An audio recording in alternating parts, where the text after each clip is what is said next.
பாடலை கூட நாம் பாடி கர்த்தரை மகிமைப்படுத்த போகிறோம். எந்தன் கண்மலையானவரே, என்னை காக்கும் தெய்வமாக இருக்கிறவரே, வல்லமை மாட்சிமை நிறைந்தவரே, மகிமைக்கு பாத்திரரே. இந்த பாடலை எங்களோடு கூட இணைந்து பாடி கர்த்தரை மகிமைப்படுத்தபடி கேட்கிறேன். எந்தன் கண்மலையானவரே, என்னை காக்கும் தெய்வம் நீரே. எந்தன் கண்மலையானவரே, கரங்களை தட்டி என்னை காக்கும் தெய்வம் நீரே. வல்லமை மாட்சிமை நிறைந்தவரே, மகிமைக்கு பாத்திரரே. வல்லமை மாட்சிமை நிறைந்தவரே, மகிமைக்கு பாத்திரரே.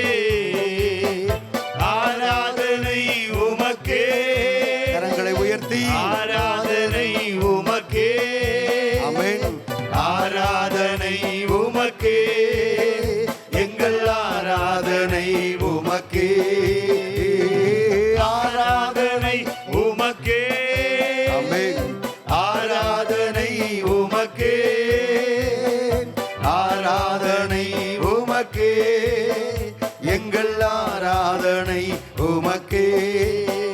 உந்தன் சிறகுகளின் நிழலில், கரங்களை தட்டி என்றென்றும் மகிழச் செய்தி பாடுவோம். உந்தன் சிறகுகளின் நிழலில், ஆமென், என்றென்றும் மகிழச் செய்தி. ஆமென். தூயவரே என் துணையாளரே, துதிக்கு பாத்திரரே.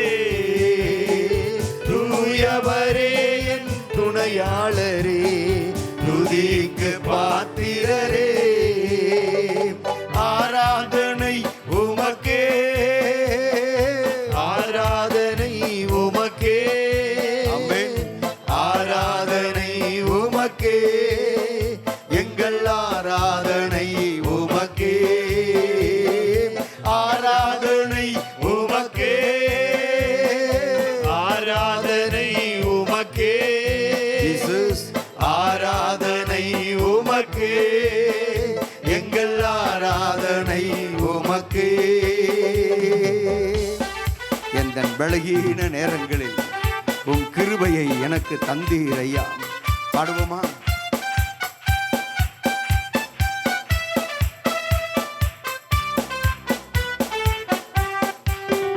எந்தன் பலகீன நேரங்களில் உன் கிருபை தந்தீர் ஐயா. எந்தன் பலவீன நேரங்களில், ஆமென், உம் கிருபை தந்தீரையா. இயேசு ராஜா என் பலனானி, எதற்கும் பயம் இல்லையே. இயேசு ராஜா என் பலனானி, எதற்கும் பயம் இல்லையே. ஆராதனை, ஆராதனை உமக்கே, ஆராதனை உமக்கே. ஆராதனை உமக்கே, எங்கள் ஆராதனை உமக்கே. ஆராதனை உமக்கே, எல்லாரும் சொல்லுவோம். ஆராதனை உமக்கே. ஆராதனை உமக்கே, எங்கள் ஆராதனை உமக்கே. எந்தன் உயிர் உள்ள நாட்கள் எல்லாம் உம்மை புகழ்ந்து பாடிடுவேன்.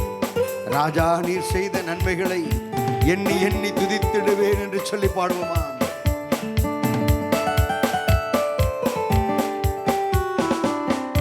எந்தன் உயிருள்ள நாட்கள் எல்லாம் உம்மை புகழ்ந்து பாடிடுவே.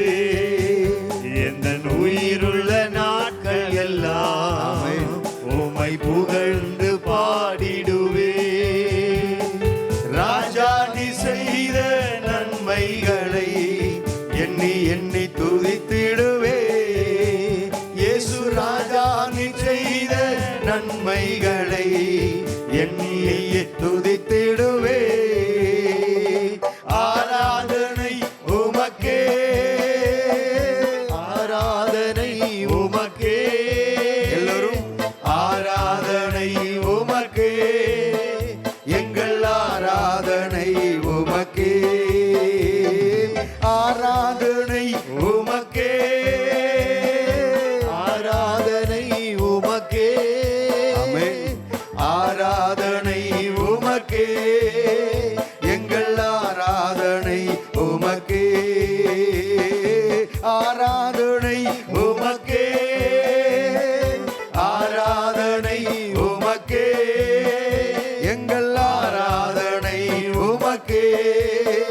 எங்கள் ஆராதனை உமக்கே. எந்தன் பலகீன நேரங்களில் உம் கிருபை தந்தீரையா. சொல்லுங்க.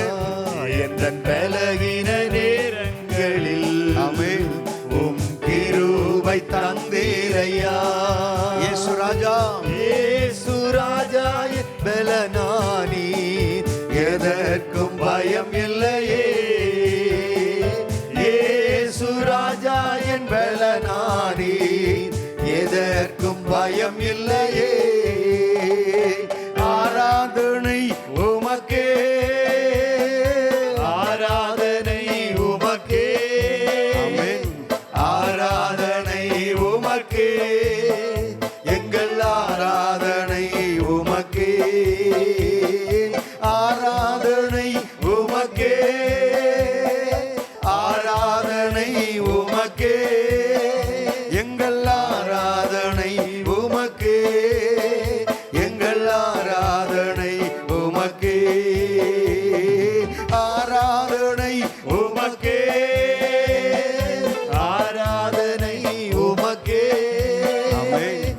ஆராதனை உமக்கே, எங்கள் ஆராதனை உமக்கே. அப்படியே கரங்களை உயர்த்தி, உந்தன் சிறகுகளின் நிழலில் என்றென்றும் மகிழச் செய்தே. தேவ பிள்ளையே, கர்த்தருடைய செட்டைகளுக்குள்ளே பாதுகாப்பையும் கர்த்தர் கொடுக்கிறார். இந்த பாடலில், இந்த வரியில் கர்த்தருடைய சிறகுகளின் நிழலில் நம்மை மகிழ செய்கிறார். தேவ பிள்ளையே, தாய்க்கோழி தன் தாய்க்கோழியினுடைய செட்டைகளுக்குள்ளே உள்ளே இருக்கக்கூடிய இந்த கோழி குஞ்சுகள் எல்லாம் பயந்து நடுங்கி கொண்டிருக்கக்கூடிய அப்படிப்பட்ட நிலைமையில் இந்த தாய்க்கோழி தன் பிள்ளைகளை வைத்திருக்கவில்லை. அவருடைய செட்டைகளுக்குள்ளே மகிழ்ந்து களி கூறும்படி அப்படியே கரங்களை உயர்த்தி ஆண்டவரை பார்த்து சொல்லுங்க. உந்தன் சிறகுகளின் நிழலில் என்றென்றும் மகிழச் செய்தீர். மீண்டும் ஒரு முறை. உந்தன் சிறகுகளின் நிழலில் என்றென்றும் மகிழச் செய்தீர். தூயவரே, தூயவரே என் துணையாளரே. உங்க சத்தம் உயரட்டும். துதிக்கு பாத்திரரே, தூயவரே என் துணையாளரே. துதிக்கு பாத்திரரே, ஆராதனை உமக்கே. ஆராதனை உமக்கே. ஆராதனை உமக்கே. எங்கள் ஆராதனை உமக்கே. பலகீன நேரங்கள் வந்தது, உண்மைதான். இந்த பாடலில் பாடினபடியே எந்த பலகீன நேரங்களில் உம்முடைய கிருபையை எனக்கு தந்தீரையா. ஓ ஹல்லேலூயா. ஓ பவுல் சொன்னார், ஓ என்னை குத்தி கொண்டிருக்கிற முள், என்னை வேதனைப்படுத்தி கொண்டிருக்கிற இந்த முள் என்னை விட்டு நீங்க வேணும் என்று சொல்லி கர்த்தரிடத்தில் ஜெபம் பண்ணின போது கர்த்தர் சொன்ன ஒரு வார்த்தை, என் கிருபை உனக்கு போதும் போதும். ஆண்டவரிடத்தில் அவர் கேட்டது, இந்த முள்ளை எடுத்து போடுங்க, இது என்னை குத்துகிற சாத்தான், என்னை குட்டுகிற சாத்தானுடைய தூதனை போல இருந்து என்னை குட்டி கொண்டிருக்கிறது என்று சொல்லி பலகீனத்தை குறித்து அவர் சொல்ல கேட்கிறார். ஆனால் கர்த்தர் சொன்ன ஒரு வார்த்தை, என் கிருபை உனக்கு போதும் போதும், என் கிருபை உனக்கு போதும், உன் பலகீனத்தில் என் பலன் பூரணமாய் விளங்கும், பூரணமாய் விளங்கும். தேவ பிள்ளையே, இந்த நேரத்தில் ஒரு சத்தியத்தை நாம் அறிந்து கொள்ள வேண்டும். ஒரு சில நேரங்களில் நாம் ஜெபிக்கிறதற்கெல்லாம் கர்த்தர் உடனடியாய் பதில் தருகிற தேவனாக இருந்து ஜெபத்துக்கு பதிலையும் தருவார். அதே நேரத்தில் ஒரு சில வேளைகளில் நம்முடைய ஜெபத்துக்கு கர்த்தர் ஹல்லேலூயா பதிலை தாமதப்படுத்துவார், தாமதம் செய்வார். ஒரு சில நேரங்களில் நாம் நம்முடைய ஜெபத்தை கேட்டு கர்த்தர் அந்த ஜெபத்துக்கு பதில் தராமல் அந்த பலகீனத்தை தாங்குவதற்கு, அந்த பலகீனத்தை சுமந்து செல்லுவதற்கு கர்த்தர் கிருபை தந்தருளுவார். அப்படித்தான் பவுலிடத்தில் சொன்னார், என் கிருபை உனக்கு போதும் போதும், போதும், உன் பலகீனத்தில் என் பலன் பூரணமாய் விளங்கும் என்று சொல்லி சொன்னார். தேவ பிள்ளையே, நம்முடைய வாழ்க்கையில் கர்த்தர் அனுமதித்திருக்கிற ஹல்லேலூயா பலகீனங்கள், கர்த்தர் நமக்கு ஹல்லேலூயா ஒரு சில நேரங்களில் அனுமதித்திருக்கிற பலகீனங்கள், இவைகள் இருக்கும்போது தான் நாம் கர்த்தரை இன்னும் அதிகமாய் தேட முடியும். கர்த்தர் அப்படி நினைத்து தான் அந்த பலகீனத்தை எடுத்து போடாதபடி, இந்த பலகீனத்தில் என் பலன் பூரணமாய் விளங்கும், நான் கொடுக்கிற கிருபை உனக்கு போதும் என்று சொல்லி அப்படி உங்களை வழிநடத்தி வந்திருக்கிறாரே, அவரை பார்த்து சொல்லுங்க, எந்த பலகீன நேரங்களில் உம் கிருபை தந்தீரையா. உணர்ந்து, எந்தன் பலகீன நேரங்களில் உம் கிருபை தந்தீரையா. இயேசு ராஜா, இயேசு ராஜா என் வேளனானே, எதற்கும் பயம் இல்லையே. சத்தத்தை உயர்த்தி, உங்க சத்தம் உயரட்டும். இயேசு ராஜா என் வேளனானே, எதற்கும் பயம் இல்லையே. எந்தன் உயிர் உள்ள நாட்கள் எல்லாம் சொல்லுங்க, உம்மை புகழ்ந்து பாடிடுவேன். எந்தன் உயிர் உள்ள நாட்கள் எல்லாம் உம்மை புகழ்ந்து பாடிடுவேன். ராஜா நீர் செய்த நன்மைகளை எண்ணி எண்ணி துதித்திடுவேன். எண்ணின்னு சொல்லுங்க. ராஜா நீர் செய்த நன்மைகளை எண்ணி எண்ணி துதித்திடுவேன்.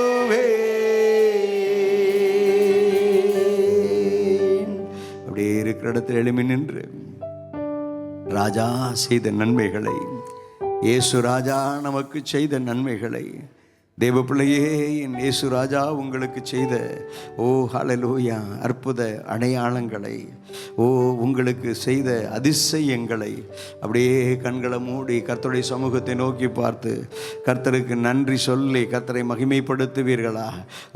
க்ளோரி. எல்லாரும் வாய்களை திறந்து ஆமென், ஹல்லேலூயா, க்ளோரி க்ளோரி. ராஜா நீர் செய்த நன்மைகளை எண்ணி எண்ணி துதித்திடுவேன் என்று சொல்லி ஆண்டவரே நம்முடைய பிள்ளைகள் பாடுகிறார்களே. யோசிச்சு பாருங்க, அவர் செய்த நன்மைகள், அவர் உங்களுக்கு பாராட்டின கிருபைகள், அவர் உங்களுக்கு தந்த ஜீவன், அவர் உங்களுக்கு தந்த சுகபலன், அவர் உங்களுக்கு தந்த ஆரோக்கியம், உங்களுக்கு தந்த சமாதானம், உங்களுக்கு தந்த சந்தோஷம், உங்களுக்கு தந்த ஆசீர்வாத நன்மைகள் எல்லாவற்றையும் எண்ணி எண்ணி எண்ணி எண்ணி எண்ணி கர்த்தர் உங்களுக்கு கொடுத்திருக்கிற ஹல்லேலூயா குடும்பம், கணவன் மனைவி பிள்ளைகள், உங்களுக்கு கர்த்தர் கொடுத்திருக்கிற வேலை, கர்த்தர் உங்களுக்கு கொடுத்திருக்கிற தொழில் எல்லாவற்றையும் ஹல்லேலூயா நினைத்து நினைத்து நினைத்து எண்ணி எண்ணி எண்ணி எண்ணி கர்த்தரை மகிமைப்படுத்துவீர்களா?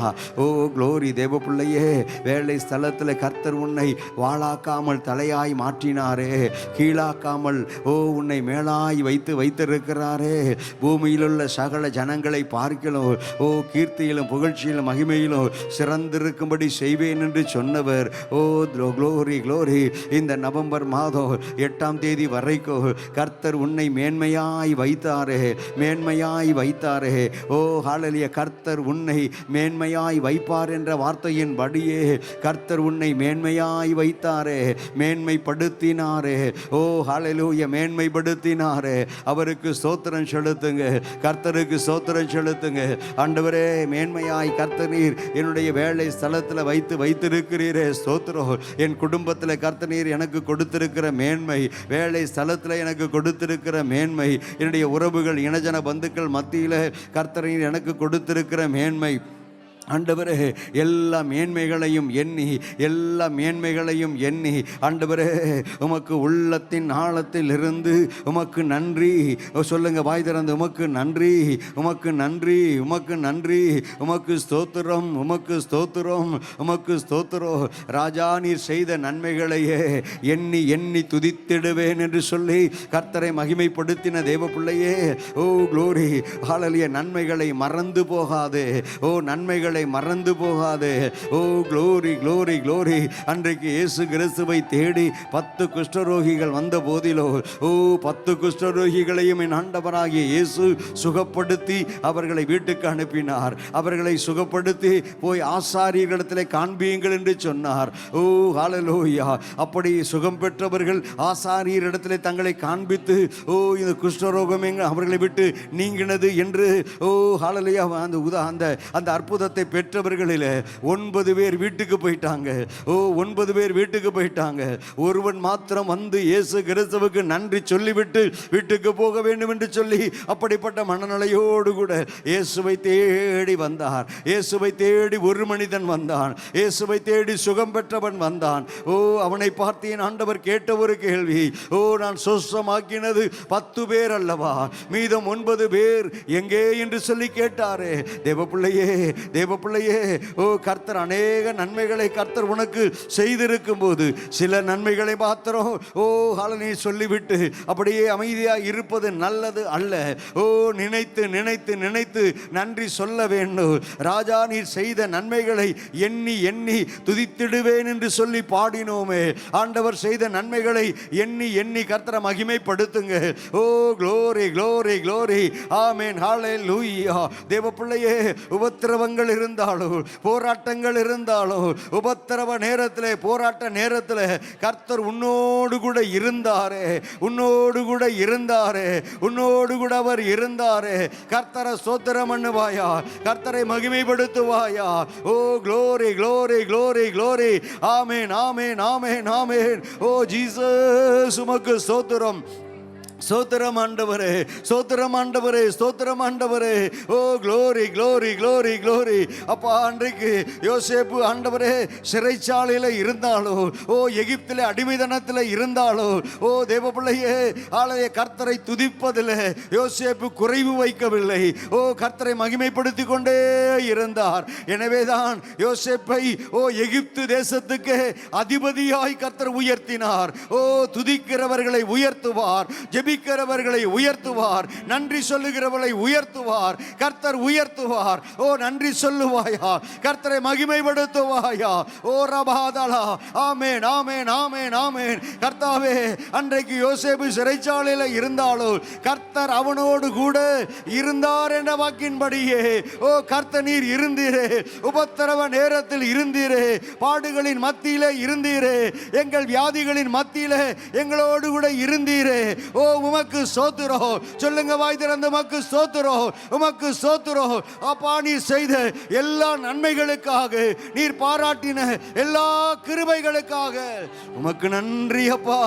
ஓ உமக்கு நன்றி சொல்லுகிறோம் ஐயா, உமக்கு நன்றி சொல்லுகிறோம், நன்றி சொல்லுகிறோம். உமையே மகிமைப்படுத்துகிறோம், மகிமைப்படுத்துகிறோம். கர்த்தர் கூட இருந்தார், கர்த்தர் கூட இருந்தார், உடன் இருந்து நடத்தினார். தேவ பிள்ளையே, உங்களோடு கூட உடன் இருந்து கர்த்தர் உங்களை நடத்தினார். அது மாத்திரமல்ல தேவ பிள்ளையே, உங்களை நடத்தினது இன்னொன்று. ஓ கர்த்தருடைய அபிஷேகம், ஓ ஹல்லேலூயா, உங்களை போதித்து நடத்தினதல்லவா. கரங்களை உயர்த்தி, ஓ சத்திய ஆவியானவர், ஓ சத்திய வசனத்தை கொண்டு உங்களை போதித்து நடத்தினாரே.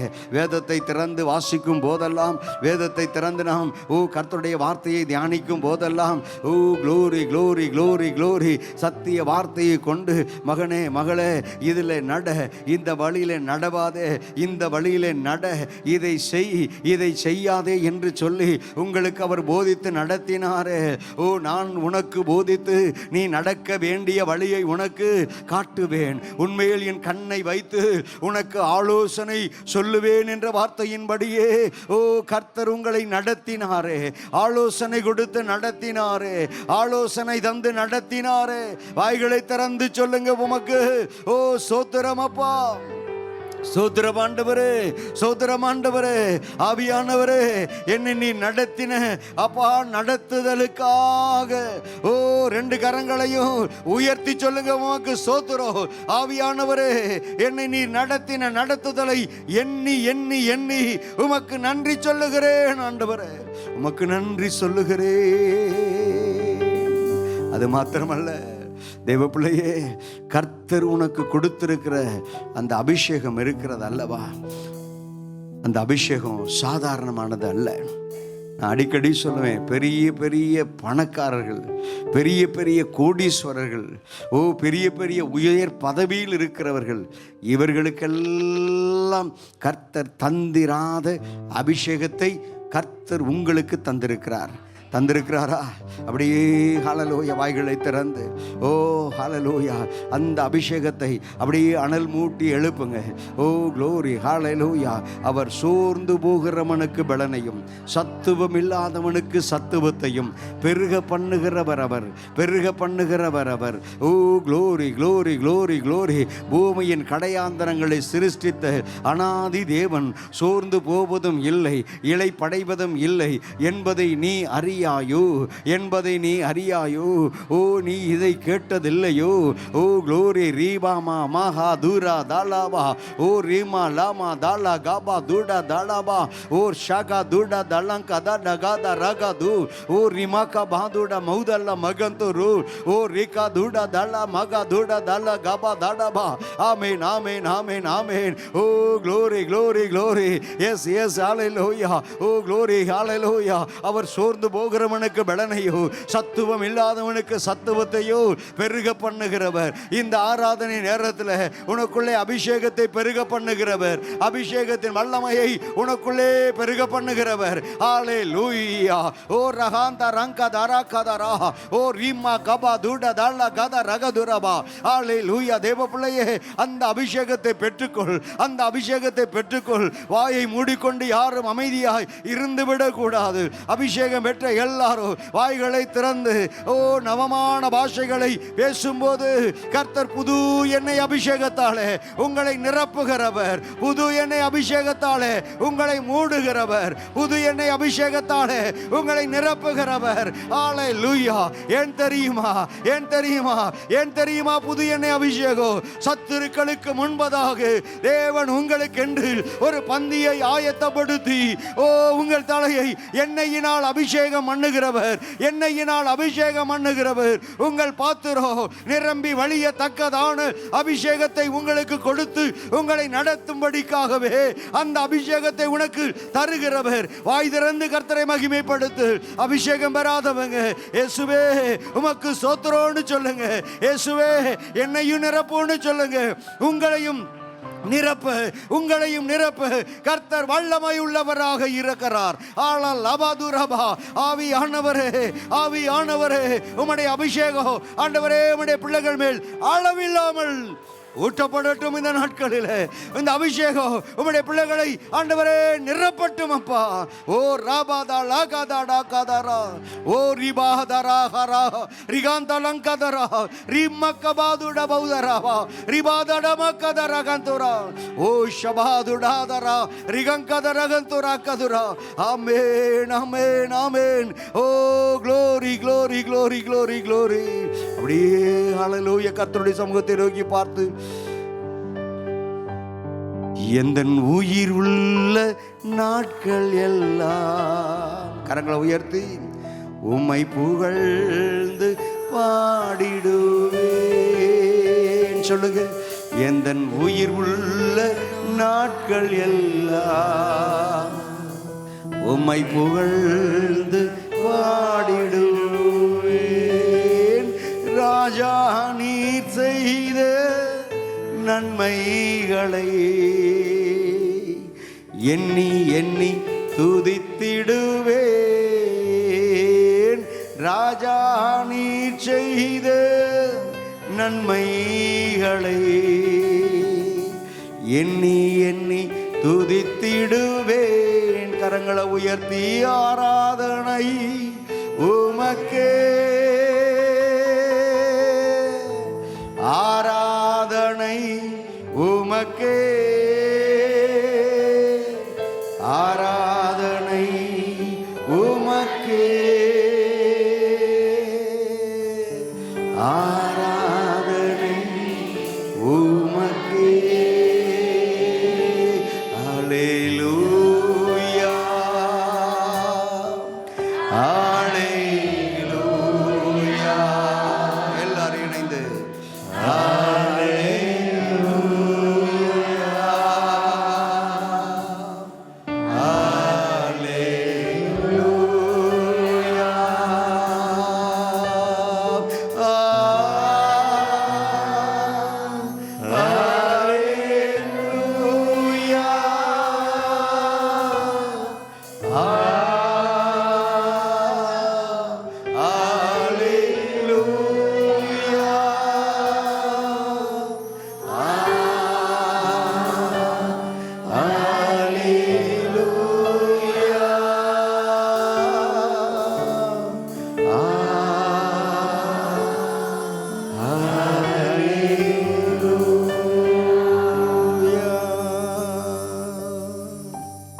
அன்பு தகப்பனே, இந்த நல்ல அருமையான ஆசீர்வதிக்கப்பட்ட காலை வேளை மாலை வேளையிலும் ஆண்டவரே, இந்த உபவாச ஜெப நாளினுடைய 8வது நாளை கர்த்தர் எங்களுக்கு தந்து உம்மை ஆராதிக்க, உம்மை மகிமைப்படுத்த கர்த்தர் கிருபை தந்தீர்.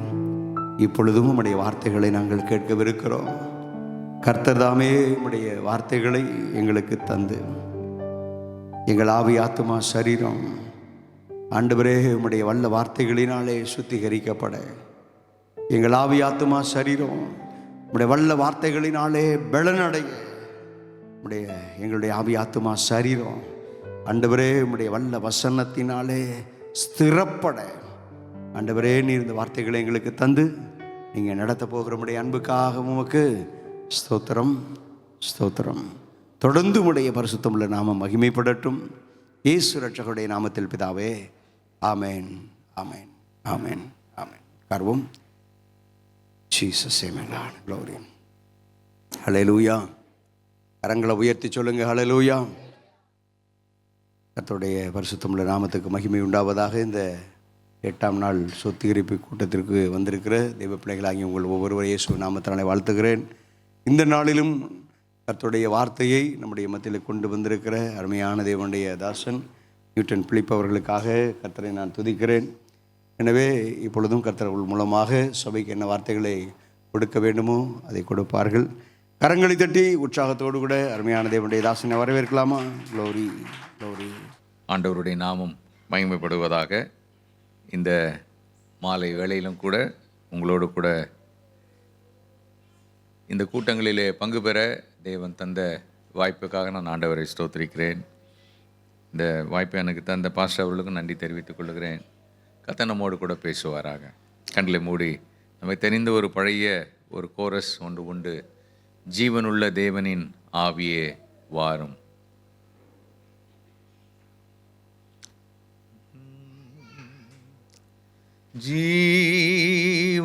ஜீவனுள்ள தேவனே ஆவியே வாரும். ஜீவனுள்ள தேவனே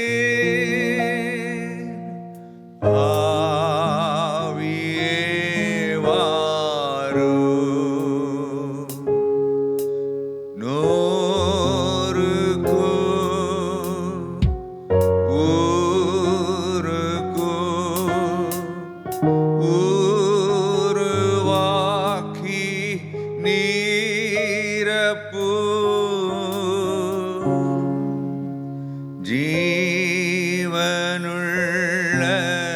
தேவனே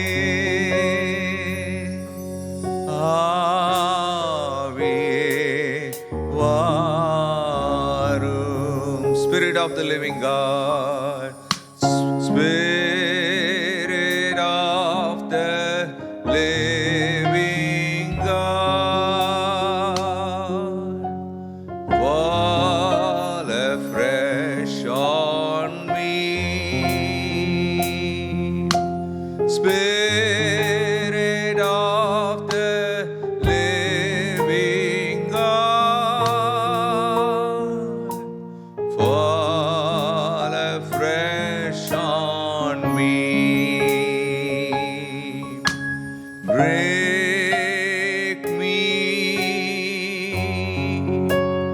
melt me, mold me and fill me. Spirit of the living God, fall afresh on me. தமிழ்ல தெரிஞ்சவங்க என் கூட இன்னொரு விஷயம் நான் பாடுவோம்.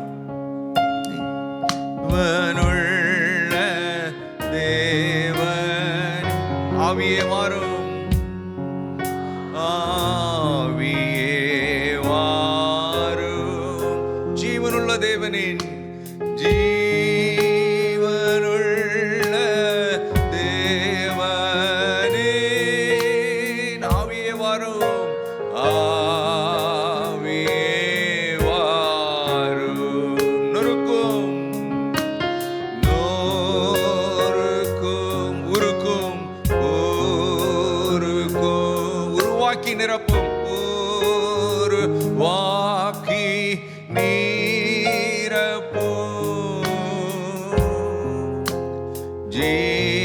ஜீவனுள்ள தேவனே ஆவியே வாரும். ஆமென். கர்த்தருடைய ஆவியானவர் நம்மை உருக்கி உருவாக்க சித்தமுள்ளவராக இருக்கிறார். ஆமென். கடந்த விசை உங்களோடு கூட நான் வந்தபோது கீழ்காற்றை குறித்து பேசினேன். I spoke about the east wind when I came over here in my last visit. நீங்கள் ஞாபகம் வைத்திருப்பீங்கன்னு நான் நம்புகிறேன். கீழ்காற்று, கிழக்கு காற்று நம்ம வாழ்க்கையில் செய்யக்கூடியது என்ன என்பதை நாம் பார்ப்போம்.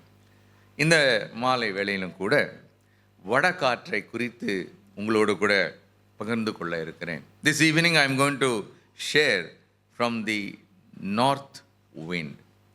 What the north wind does in our life. இந்த வடகாற்று நம் வாழ்க்கையில் எதை செய்கிறது? The north wind is the wind that purifies character. The north wind is a wind that purifies character. நம்முடைய குணாதிசயத்தை தூய்மைப்படுத்துகிற வடகாற்று. ஒரு ஆமென் சொல்லுவோமே. ஆமென், ஆமென். நம்முடைய கேரக்டரை, நம்முடைய குணலட்சணத்தை தூய்மையாக்குகிற ஒரு காற்று. வாசிக்கலாம். எசேக்கியேல் தீர்க்கதரிசியின் புத்தகம் 1 அதிகாரம் 4 வசனம். இதோ வடக்கே இருந்து புசல் காற்றும், வடக்கே இருந்து என்ன காற்று?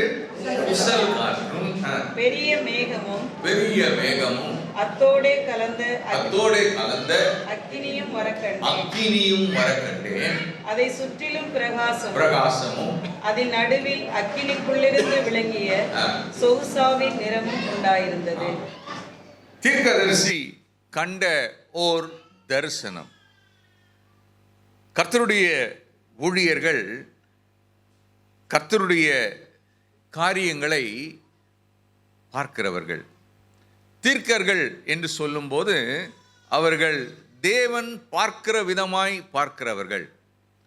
இப்படிப்பட்ட ஒரு அருமையான தீர்க்கதரிசி கண்ட ஓர் தரிசனம். ஒரு தரிசனம். அந்த தரிசனத்தில் அவன் கண்ட காரியம் என்ன?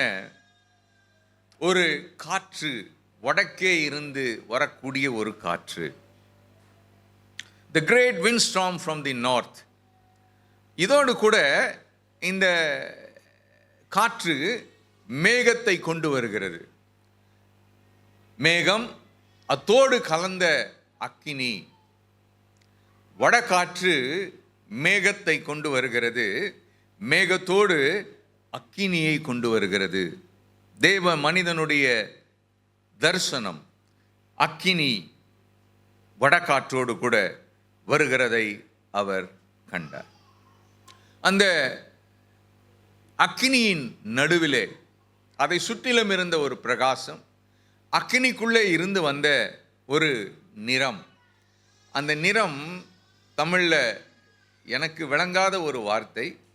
உங்கள் எத்தனை பேருக்கு அந்த வார்த்தை விளங்குகிறது என்று எனக்கு தெரியல.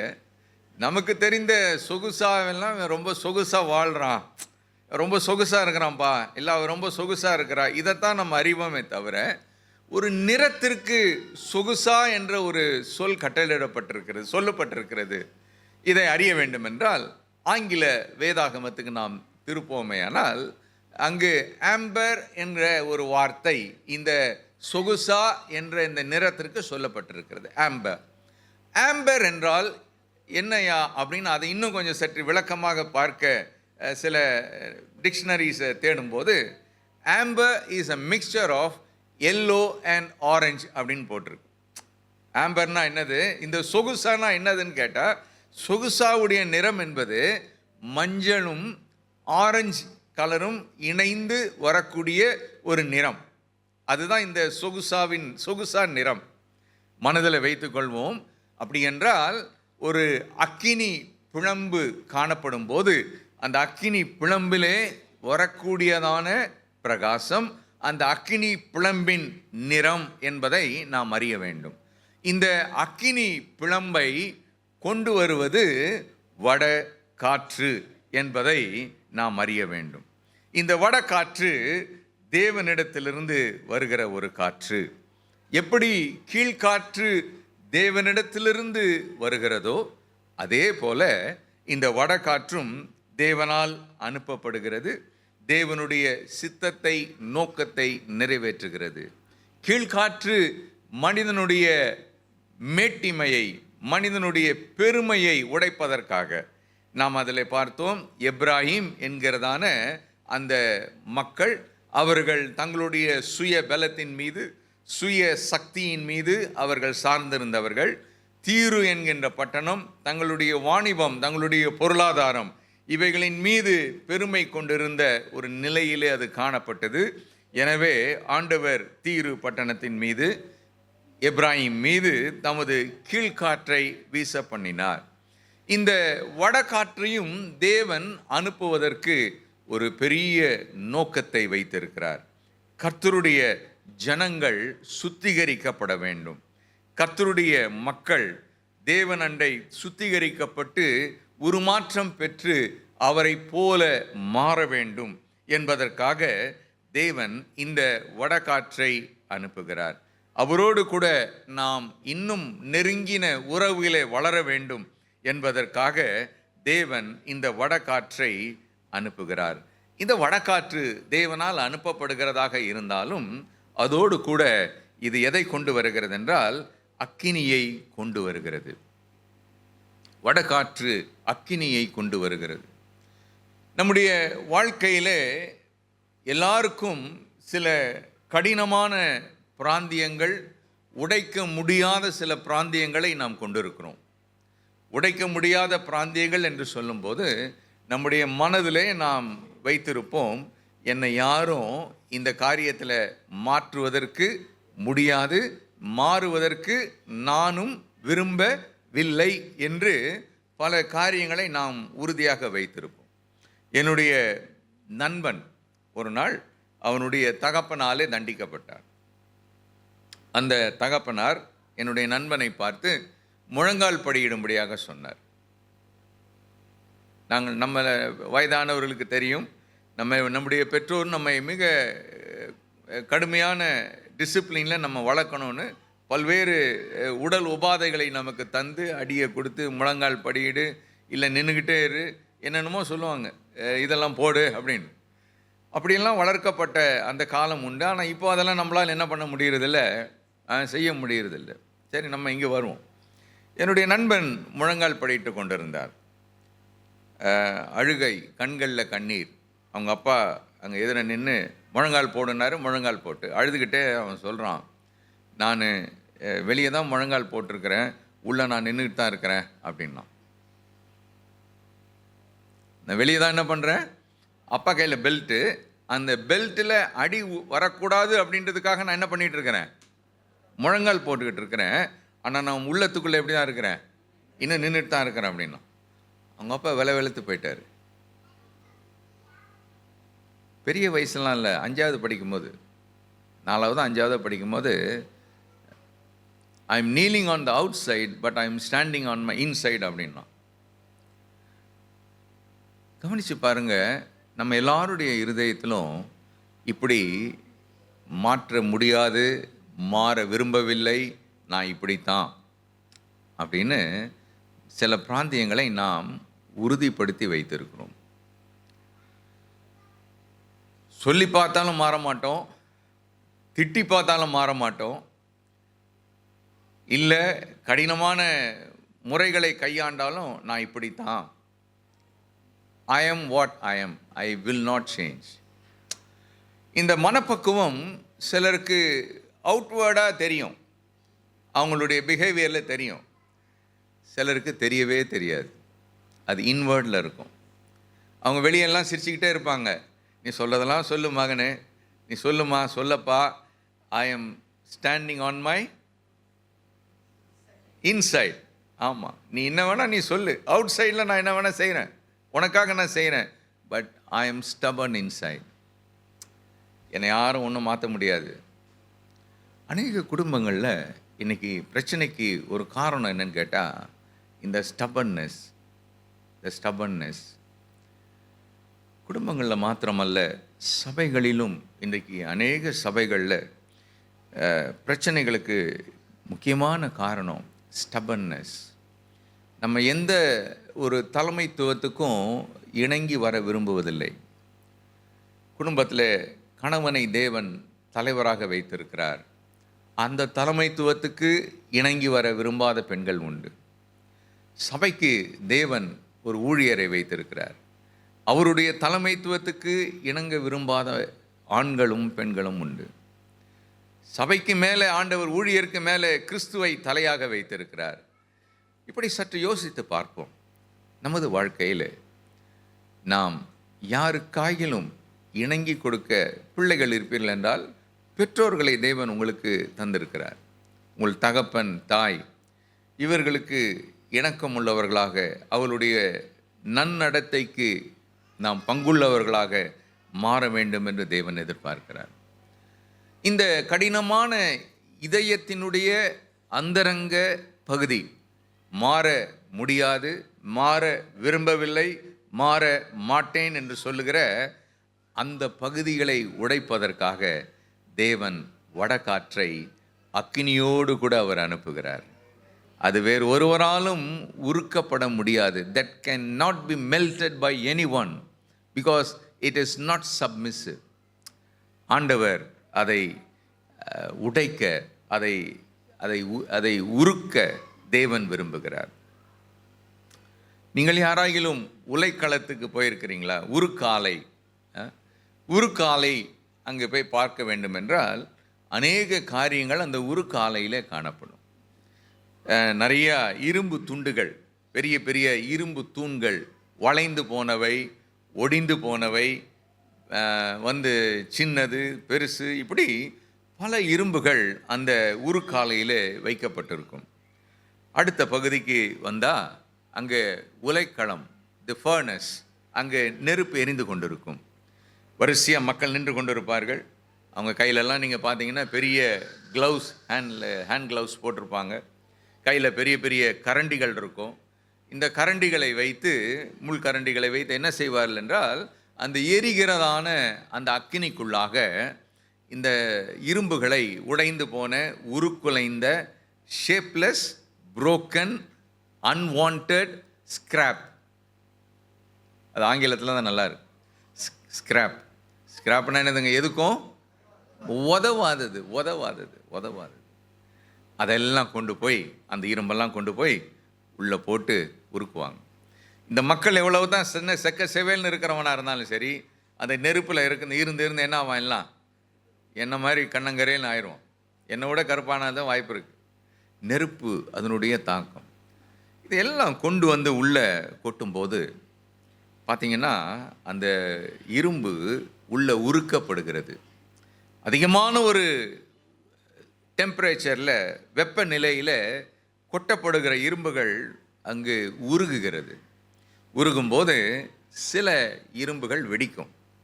அது வெடிக்கும்போது எப்படி இருக்குன்னு கேட்டால், அதனுடைய பிரகாசம் எப்படி இருக்குன்னு கேட்டால், நம்ம வானத்தில் நட்சத்திரங்களுடைய பிரகாசத்தை பார்க்குற பாருங்க, வெள்ளை வெளியேறுன்னு அப்படி ஒரு சின்ன சின்ன பட் பட் பட் பட்டும் வெடிக்கக்கூடிய ஒரு சத்தத்தை கேட்கலாம், வெளிச்சத்தை பார்க்கலாம்.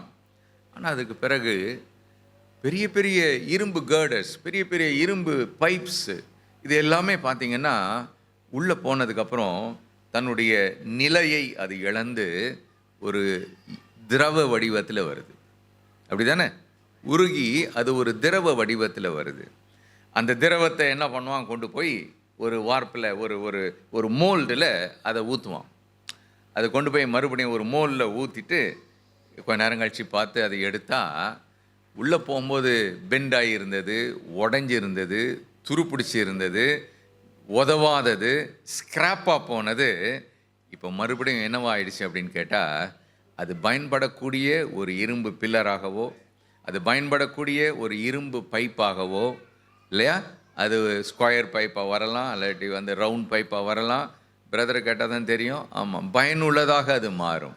கர்த்தருடைய நாமத்துக்கு மகிமை உண்டாவதாக.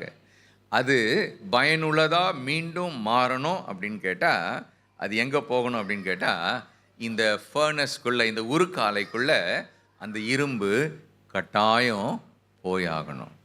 அது போகாவிட்டால் அதுக்கு ஒரு பேர் இருக்குது. நான் சொன்ன பாருங்கள் முதல்ல, என்ன பேர்? Scrap, waste. இப்போல்லாம் யாரையும் காணோம். சின்ன பையனாக இருக்கும்போது பேர்ச்சம்பழம்னு வருவான். பேர்ச்சம்பழத்தை நம்ம கையில் 2 பழத்தை கொடுத்துட்டு வீட்டில் இருக்கிற இரும்பெல்லாம் என்ன பண்ணிட்டு போயிடுவான்? தூக்கிட்டு போயிடுவான். அந்த 2 பேர்ச்சம்பழத்துக்கு ஆசைப்பட்டு வீட்டில் இருக்கிறதெல்லாம் கொடுத்துவிடுவேன் நான். எங்கள் அம்மா வருவாங்க, டேய் இங்கே ஒரு மண்வெட்டி வச்சுருந்தேண்ணா எங்கடா அப்படின்னு. அம்மா அதான் உடஞ்சி போச்சேம்மா, அதான் நான் யாருக்கு கொடுத்துட்டேன்? பேரிச்சம்பழங்காரனுக்கு கொடுத்துட்டேம்மா. டே அது உடையலடா, அதை கொஞ்சம் போய் பற்ற வச்சா யூஸ் பண்ணலான்டா. ஆசை எதுக்கு ஆசை? பேரிச்சம்பழம் திங்கிறதுக்கு ஆசை. நல்ல இரும்பெல்லாம் என்ன பண்ணிடுவேன், ஒரு காலத்தில் தூக்கி கொடுத்துருவேன். இவன் என்ன பண்ணுவான்? இதெல்லாம் கொண்டு போய் இவனுக்கு மேலே ஒரு வியாபாரி இருப்பான், அது எல்லாத்தையும் பிரித்து அதுக்கு ஏற்றது போல் பிரித்து ஸ்கிராப்பில் அனுப்புவான். உருக்காலையில் அது போகும்.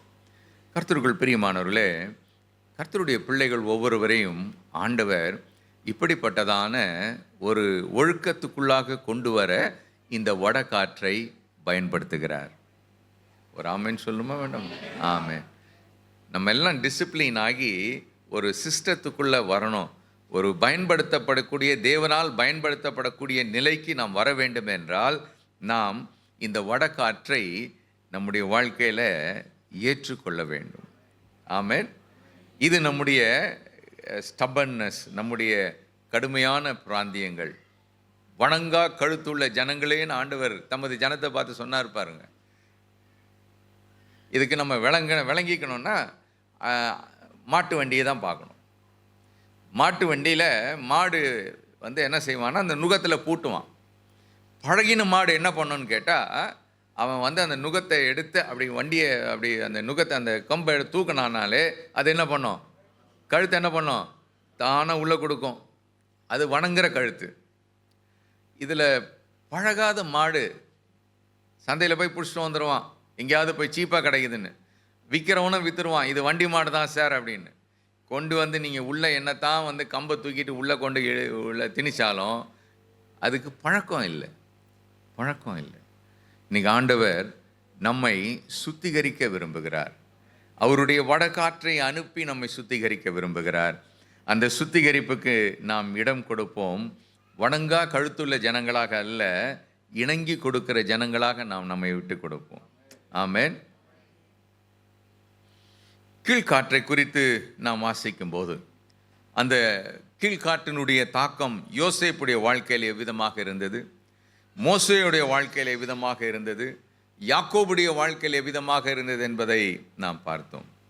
அவர்களுடைய வாழ்க்கையிலே கர்த்தர் அந்த காற்றை வீச பண்ணி அவர்களை எவ்விதமாக மாற்றினார் என்பதை நாம் பார்த்தோம். தேவனை சார்ந்திருக்க வேண்டும் என்பது தேவ திட்டமாக இருந்தபடினாலே இவர்கள் தங்கள் சுயத்தை அல்ல, கர்த்தரை சார வேண்டும் என்பதற்காக இவர்கள் வாழ்க்கையிலெல்லாம் கர்த்தர் கீழ்காற்றை அனுப்பினதை நாம் பார்த்தோம். வடகாற்றை நாம் படிக்கும்போது நான் சொன்னது போல இந்த வடகாற்று நம்முடைய வாழ்க்கையை பரிசுத்தமாக்குகிற ஒரு காற்று, நம்முடைய கடினமான பிராந்தியங்களை உடைத்து உருவாக்குகிற ஒரு காற்றாக இருக்கிறது. தாவீதுடைய வாழ்க்கையிலிருந்து இன்றைக்கு மாலையில் சில காரியங்களை நாம் சிந்திக்க இருக்கின்றோம். தாவீதுடைய வாழ்க்கை, அவனுடைய இளம் பிராயத்தினுடைய வாழ்க்கை, யாக்கோபுடைய இளம் பிராயத்தினுடைய வாழ்க்கை, இது இரண்டையும் நாம் பார்ப்போமேயானால் மிகப்பெரிய ஒரு வித்தியாசத்தை நாம் பார்க்கலாம். தாவீது மிக நேர்த்தியான ஒரு தேவ மனிதன். தன்னுடைய இளம் பிராயத்திலே அவன் கர்த்தரை நேசிக்கிற ஒரு மனிதனாக காணப்பட்டான். யாக்கோபு தன்னுடைய இள வயதிலே சுயநலம் உள்ளவனாக, தந்திரம் உள்ளவனாக, பிறரை வஞ்சிக்கிறவனாக அவன் தன்னுடைய இளம் பிராயத்திலே காணப்பட்டான். தாவீது கர்த்தரை ஆராதிக்கிறவனாக, தனக்கு கொடுக்கப்பட்ட பொறுப்பை, மந்தையை மேய்க்கிறவனாக, வனாந்திரத்திலே ஆடுகளின் பிறகே அவன் அலைந்து கொண்டிருக்கிறவனாக காணப்பட்டான். தாவீது தேவனிடத்திலே ஜெபித்து பெலனை பெற்றுக்கொண்டான். தன்னுடைய வாழ்க்கையினுடைய கடினமான பகுதிகளிலே வன விலங்குகளோடு அவன் போராடுகின்ற நேரத்தில் எல்லாம் என் பெலனாகிய கர்த்தாவே என்று அவன் கர்த்தரை சார்ந்திருந்தான்.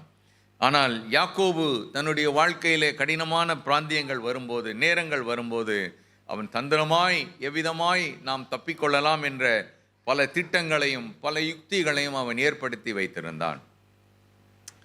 தாவீதுடைய வாழ்க்கையில் எந்த சுயநலத்துக்கும் இடமில்லை. அவனிடத்திலே அவனுடைய வீட்டுக்கு சாமுவேல் தீர்க்கதரிசி வந்து ராஜாவை இந்த குடும்பத்திலே தேவன் தெரிந்து கொண்டார் என்பதை உணர்ந்து தைல கொம்பை கொண்டு யாரை அபிஷேகம் பண்ண வேண்டும் என்று காத்திருக்கும் போது தகப்பனுடைய ஆசை, மூத்தவன் குடும்பத்திலே பெரியவன் எலியாப் இருக்கின்றான், அந்த எலியாப் தான் தேவனால் தெரிந்து கொள்ளப்பட்டவனாக இருக்கணும் என்று சொல்லி அவனை அனுப்புகிறான். அதன் பிறகு அவனுடைய சகோதரனை அனுப்புகிறான். இப்படி எல்லாரும் சாமுவேலுக்கு முன்பாக அனுப்பப்பட்டார்கள். ஆனால் கர்த்தர் சொன்னார், இவர்கள் ஒருவரையும் நான் என்ன செய்யவில்லை, தெரிந்து கொள்ளவில்லை. தாவீதுக்கு செய்தி அனுப்பப்பட்டது. தாவீது வருகிறான். அப்பொழுது கர்த்தர் சொல்லுகிறார், இவன்தான் அவன், இவனை எழுந்து என்ன செய், அபிஷேகம் பண்ணு. தாவீதுடைய வாழ்க்கையில் அவனுடைய சிறு வயதில் எந்த விதமான சுய விருப்பங்களோ சுய திட்டங்களோ ஒன்றுமே இல்லை. அவனுக்கு கொடுக்கப்பட்ட வேலையில் உண்மையாக இருப்பான். காலை மாலை நேரங்களிலே கர்த்தரை துதித்து ஆராதித்து கொண்டிருப்பான், ஜெபித்து கொண்டிருப்பான். வனாந்திரத்திலும் காடுகளிலும் ஜெபிக்கக்கூடிய ஒரு மனிதன். யாக்கோபை கம்பேர் பண்ணும்போது, ஒப்பிட்டு பார்க்கும்போது, யாக்கோபும் தாவீதும் எந்த விதத்திலும் அவர்களை ஒப்பிட முடியாது. அப்படிப்பட்ட ஒரு அருமையான வாழ்க்கை தன்னுடைய பாலிய பருவத்திலே, இளம் பிராயத்திலே அவனுக்கு இருந்தது. கோலியாத்தோடு சண்டை. அந்த சண்டை நேரத்தில் தாவீது சண்டைக்குன்னு போகல. அவன் யாரை பார்க்க போனான் அப்படின்னு கேட்டால், தன்னுடைய சகோதரரை பார்த்து அவர்களுக்கு சில தின்பண்டங்களை கொடுக்கும்படியாகத்தான் தகப்பனால் அனுப்பப்பட்டான். ஒரு சிறு வாலிபன் யுத்த வீரனுக்கு எதிராக நின்று யுத்தங்களை செய்து சவுல் ராஜாவுக்கும் முழு சமஸ்த இஸ்ரவேலுக்கும் ஒரு பெரிய ஜெயத்தை வாங்கி தந்தவன். இவைகளெல்லாம் நாம் தாவீதுடைய வாழ்க்கையில் பார்க்கும்போது அவனை விரல் நீட்டி தாவீது இப்படிப்பட்ட குற்றம் செய்தான், தாவீது இப்படிப்பட்ட ஏமாற்றுக்காரன், தாவீது இப்படிப்பட்ட பொல்லாதவன் என்று நாம் ஒருவரும் சொல்ல முடியாது. ஆனால் அதே தாவீதுடைய வாழ்க்கையில் ஒரு வீழ்ச்சி அவனுடைய மத்திய வயது பருவத்திலே, இளம் வயதின் பாவம் அல்ல, மத்திய வயதில் அவன் செய்த ஒரு பாவத்தை நாம் யாவரும் நன்கு அறிவோம். வாலிபர்களுக்கென்று கூட்டங்கள் உண்டு, வாலிபர்களுக்காக பிரசங்கங்கள் உண்டு, வாலிபர்கள் கவனமாக இருக்க வேண்டும் என்று போதனைகள் உண்டு, சிறு பிள்ளைகள் ஜாக்கிரதையாக இருக்க வேண்டும் என்று கவனம் உண்டு. ஆனால் சொல்லி வளர்ப்போம். பெரியவர்கள் வாலிப பிள்ளைகளுக்கு புத்திமதிகளை சொல்லி வளர்ப்போம். சிறு பிள்ளைகளை நாம் பொத்தி வளர்ப்போம். அவர்கள் தவறிவிடக்கூடாது என்பதை கவனமாக இருப்போம். ஆனால் வளர்ந்து வேலை வாய்ப்புகளை தேடி திருமணமாகி பிள்ளைகளை பெற்றெடுத்த பிறகு அவர்கள் ஒரு நிலைக்கு கடந்து வந்து விடுகிறார்கள். இனி நான் ஒரு தகப்பனாகிவிட்டேன், நான் ஒரு தாயாக மாறிவிட்டேன், எனக்கு இந்த உலகத்தில் என்ன சரி எது தவறு என்று நன்றாக தெரியும், எனக்கு இனி யாரும் சொல்ல வேண்டிய அவசியம் இல்லை. நான் அந்த சண்டே கிளாஸ் பருவத்திலிருந்து யூத் பருவத்திலிருந்து கடந்து இப்பொழுது நான் நடு வயது வரம்புள்ளே உள்ள ஒரு நபராக, ஒரு ஆணாக, ஒரு பெண்ணாக மாறிவிட்டேன், ஒரு குடும்ப நபராக நான் மாறிவிட்டேன். கர்த்தர் கொடுத்த பிள்ளைகளோடு கூட நான் வாழ்ந்து கொண்டிருக்கிறேன். தேவன் தந்த வேலை வாய்ப்புகள் எனக்கு உண்டு, தேவன் தந்த குடும்பம் எனக்கு உண்டு, தேவன் தந்த அருமையான சபை எனக்கு உண்டு, இனி எனக்கு யாரும் எதுவும் சொல்ல வேண்டாம் என்று வாழக்கூடிய ஒரு பருவம்தான் இந்த நடு வயது பருவம். தாவீதுடைய வீழ்ச்சி அவனுடைய நடு வயதிலே வந்தது. சிறு வயதிலே அவனை ஒருவரும் குறை சொல்ல முடியாது. தன்னுடைய மத்திய வாழ்க்கையின் பகுதிகளிலே அவன் பாவம் செய்தான். தேவன் அவனுடைய வாழ்க்கையில் இந்த வடகாற்றை பாவம் செய்வதற்கு முன்பும் அவனுக்கு வீச பண்ணினார். அவன் பாவம் செய்த பின்பும் இந்த அக்கினியினுடைய உக்கிரத்தை தேவன் அதிகமாக வீச பண்ணினார். நான் எவ்விதமாக வீச பண்ணினார் என்று சில காரியங்களை உங்களுக்கு நான் சொல்லட்டும். தாவீது ஜெயம் பெற்று கோலியாத்தை கொன்ற பிறகு ஸ்திரீகள் பாடுகிறார்கள், சவுல் கொன்றது 1000, தாவீது கொன்றது 10000, 10,000. தாவீது ஒரு கோலியாத் என்பவன் 10,000 பேர்களுக்கு சமமானவன். அப்பேற்பட்ட ஒரு கோலியாத்தை 10,000 பேருக்கு சமமான ஒரு வீரர்கள் கொண்ட அந்த தலைவன், அது போல ஒரு தலைவனை அவன் கொன்று விட்டான் என்று மாறி மாறி பாடுகிறார்கள். சவுல் அதை கேட்டான். சவுலுக்கு துக்கம் உண்டாயிற்று, வேதனை உண்டாயிற்று, பொறாமை உண்டாயிற்று. எனவே இந்த தாவீதை கொன்று போட வேண்டும், எப்படியாகிலும் தாவீது கொல்லப்பட வேண்டும் என்பதற்காக தன்னுடைய கையில் இருக்கிற ஈட்டியை தாவீது மீது எறிகின்றான். சற்று கவனித்து பாருங்கள். ஒரு பெரிய ஜெயத்தை தேசத்திற்காக, தன்னுடைய ராஜாவை அவருடைய அவமானத்திலிருந்து காக்கும்படியாக கொண்டு வந்த ஒரு இளைஞன். அவனுடைய வாழ்க்கையில் அவனுக்கு கிடைத்த ஒரு பக்க வெகுமதி என்னவென்றால் புகழ்ச்சி பாடல், இன்னொரு பக்கம் அவனுடைய தேசத்தினுடைய தலைவன் ராஜாவாகிய சவுல் அவனுக்கு கொடுத்த வெகுமதி என்ன? ஈட்டி. இந்த ஈட்டியினாலே தாவீதை கொல்ல வேண்டும் என்று அவன் எய்யும் போதெல்லாம் தாவீதுடைய இருதயத்தில், எனக்கு இதுதானா பரிசு?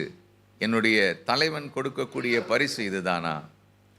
என்னுடைய ராஜா எனக்கு கொடுக்கக்கூடிய பரிசு இதுதானா? அதுக்கு முன்னால் என்ன சொன்னாருன்னு கேட்டா, அவனை கொல்றவனுக்கு என் மகளை என்ன பண்ணி கொடுப்பேன்? கல்யாணம் பண்ணி கொடுப்பேன். அவனுக்கு இதெல்லாம் தக்க சன்மானம் செய்வேன்னு சொன்னவர் இப்போ எதை கொடுக்குறாருன்னு கேட்டால் ஈட்டியை கொடுக்குறாரு. ஆனால் ஆண்டவர் அவனை ஆறுதல் படுத்துவதற்காக யோனத்தானை அவனோடு இணைத்தார். இவருடைய சிநேகம் எப்படிப்பட்ட சிநேகம் என்று வேதம் கூறுகிறது. ஸ்திரீகளுடைய சிநேகத்தை காட்டிலும் அதிகமான ஒரு சிநேகம், மிக நெருக்கமாக ஒரு அருமையான ஒரு ஐக்கியம், மனம் விட்டு பகிர்ந்து கொள்ளக்கூடிய ஒரு ஐக்கியம் தாவீதுக்கு கிடைத்தது. அவங்க அப்பா எப்போல்லாம் இவனை கொல்லணும்னு திட்டமிட்டு இருக்கிறாரோ, சவுல் ராஜா எப்பொழுதெல்லாம் தாவீதை கொல்ல திட்டமிட்டாரோ அப்போல்லாம் செய்தி கொடுக்குறவன் யாரு? யோனத்தான். தாவீதுக்கு செய்தி கொடுக்குறவன் யோனத்தான். கடைசியாக 2 பேரும் ஒரு காட்டில் ரொம்ப நேரம் பேசுகிறாங்க, பல காரியங்களை பேசினாங்க. அவள் ஒருவர் கட்டிப்பிடித்து அழுது கடந்து வந்து விட்டார்கள். வேதம் சொல்லுது, தாவீது காட்டுக்கு போய்விட்டான், யோனத்தானோ தன் அரண்மனைக்கு திரும்பினான். அதன் பிறகு யோனத்தானை தாவீது பார்க்கவில்லை. அவன் நேசிக்கக்கூடிய, அவன் நம்பக்கூடிய ஒரு நபர் யோனத்தானை இழந்தான். கில்போவா மலையின் நடந்த யுத்தத்திலே சவுல் ராஜாவும் குமாரனாகிய யோனத்தானும் கொல்லப்பட்டார்கள்.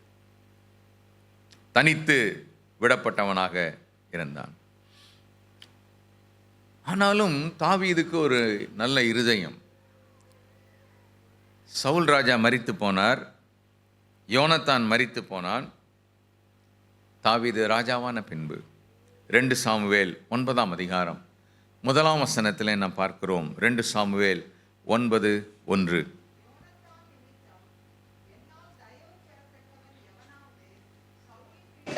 இன்னும் மீதியா இருக்கிறவன் உண்டா என்று தாவீது கேட்டான். யோனத்தான் நிமித்தம் என் வாழ்க்கையிலே நன்மை செய்த ஒரு யோனத்தான், என்னுடைய ஜீவனை காப்பாற்றின யோனத்தான், அவன் நிமித்தம் யாருக்காகிலும் நான் நன்மை செய்யலாமா? கவனித்து பாருங்கள், சவுல் நிமித்தம் அல்ல. யார் நிமித்தம்? யோனத்தான் நிமித்தம். அவளுடைய சிநேகம் அவ்வளவு அருமையான ஒரு சிநேகம். இந்த யோனத்தான் நிமித்தம் இருக்கிறானா? இருக்கிறான். அவன் யார் என்றால் 2 கால்களும் முடமாக்கப்பட்ட மேவிபோசேத். யுத்தத்தில் தாதி வேலைக்காரி அம்மா தூக்கிட்டு போகும்போது அவனை கீழே போட்டதுனால 2 கால்களும் முடமானது. தாவீது அவனை கூப்பிட்டு, நீ நித்தம் என்னுடைய வீட்டில் அப்பம் புசிப்பாய், நான் சாப்பிட்ற சாப்பாடை உனக்கு தரேன். நீ உண்மையிலே தண்டிக்கப்பட வேண்டியவன். பொதுவாக ஒரு மன்னன் அரியணையில் ஏறும்போது அவனுக்கு எதிராக யாரெல்லாம் இருந்தாங்களோ அவங்களெல்லாம் என்ன பண்ணுவான்? ஃபஸ்ட்டு என்ன பண்ணுவான்? போட்டு தள்ளுவான். ஏன்னா அவர்களை வச்சா இவனுக்கு என்ன ஆபத்து? இவன் அரியணைக்கு என்னது ஆபத்து? இவனுடைய ராஜ்யபாரம் நிற்காது. ஆனால் தாவீது செய்த காரியம் என்ன தெரியுமா? எந்த குடும்பத்திலிருந்து இவனுக்கு கடினமான சூழ்நிலைகள் வந்ததோ அந்த குடும்பத்துக்கு நன்மை செய்கிறான். வேதம் கூறுகிறது, நன்மை செய்வதில் சோர்ந்து போகாதிருங்கள். தாவீது தன்னுடைய வாழ்க்கையிலே நன்மை செய்கிறவனாக இருந்தான். நான் சொன்னது போல அவனுடைய மத்திய வயது பருவத்தில் இவ்வளவு நல்ல குணங்கள் இருக்கிற ஒரு அருமையான ஒரு வாலிபன், இளம் பிராயத்திலே விரல் நீட்டி குற்றம் சொல்ல முடியாத ஒரு அருமையான ஒரு வாலிபன், தன்னுடைய நெடு வயது காலத்தில் அவனுடைய வீழ்ச்சியை பார்க்கிறோம். அந்த வீழ்ச்சி அவனுடைய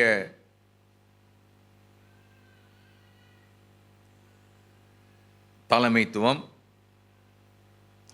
அவனுக்கு இருந்ததான தாளந்துகள், அவனுக்கு இருந்ததான திறமைகள், இவைகள் எல்லாவற்றையும் சேர்ந்து அவனை பாவத்துக்குள்ளாக தள்ளியது.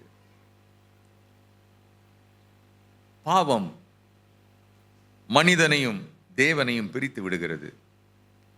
வேதம் கூறுகிறது, பாவம் செய்கிற ஆத்துமா சாகவே சாகும். தாவீது ஒரு பெரிய பாவத்தை அவன் செய்கிறான். அவனுடைய பாவத்தினுடைய சம்பளம், பாவத்துக்கான ஒரு கிரயம் ஒன்று உண்டு. வேதம் கூறுகிறது, பாவத்தின் சம்பளம் மரணம்.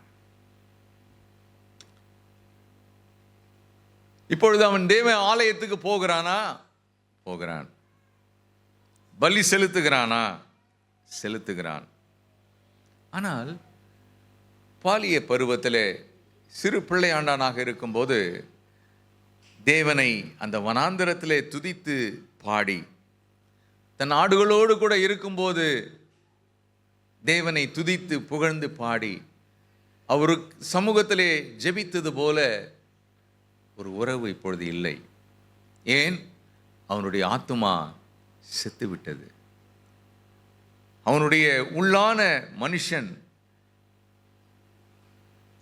மரித்து போன நிலைமையிலே, அக்கிரமங்களிலும் பாவங்களிலும் மரித்த நிலையில் அவன் காணப்படுகிறான்.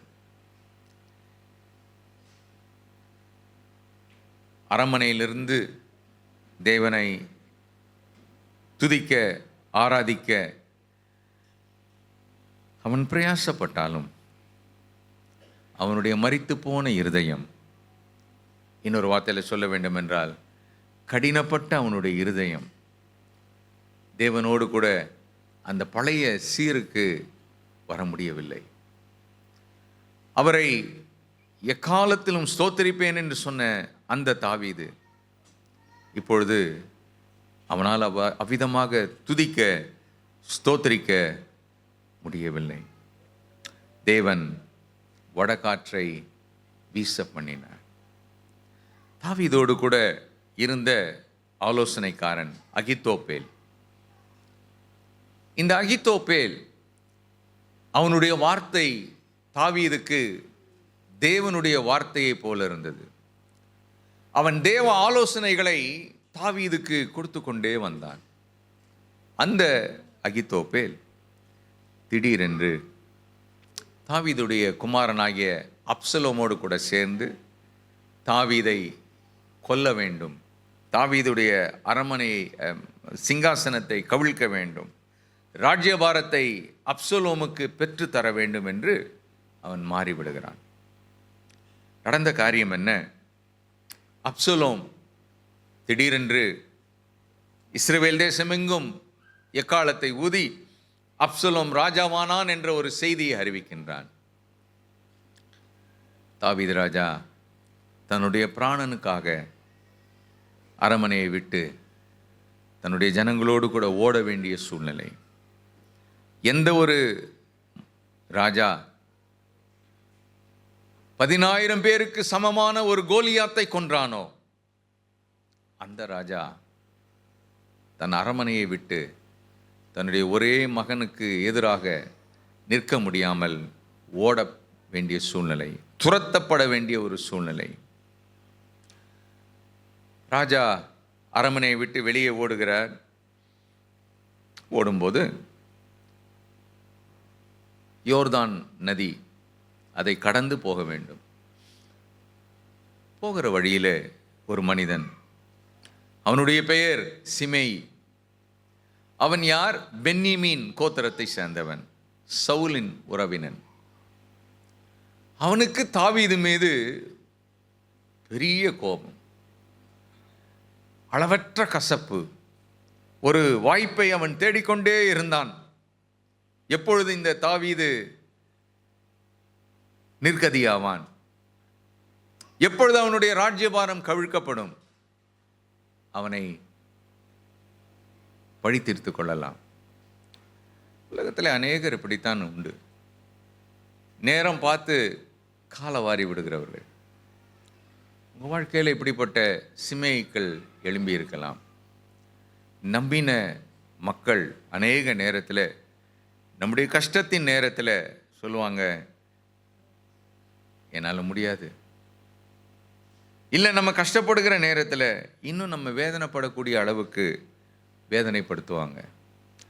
தாவீது அப்படிப்பட்ட ஒரு நெருக்கமான சூழ்நிலையில் வேதனையோடு கூட அவன் கடந்து போகிறான். சிமையு வந்து என்ன செய்கிறான்? 2 சாமுவேல் 16ஆம் அதிகாரம் 11ஆம் வசனம். 2 சாமுவேல் 16:11. அபிஷாயையும் தன் ஊழியக்காரர் எல்லாரையும் பார்த்து, இதோ என் கர்ப்ப பிறப்பான என் குமாரனே என் பிராணனை வாங்க தேடும் போது இந்த பென்யமீன் எத்தனை அதிகமாய் செய்வான், அவன் தூஷிக்கட்டும், அப்படி செய்ய கர்த்தர் அவனுக்கு கட்டளை இட்டிருக்கிறார். ஒருவேளை கர்த்தர் என் சிறுமையை பார்த்து இந்த நாளில் அவன் நிந்தித்த நிந்தனைக்கு பதிலாக எனக்கு நன்மையை சரி கட்டுவார் என்றார். தாவீதுக்கு இருக்கிற ஒரு இருதயத்தை பாருங்க. இந்த கஷ்டம் இதுக்கு அனுமதித்தது யாரு? சுத்தமா சொல்லுங்களேன், கர்த்தர். இதுக்கு காரணமா, கஷ்டத்துக்கு காரணமா இருந்தது யாரு?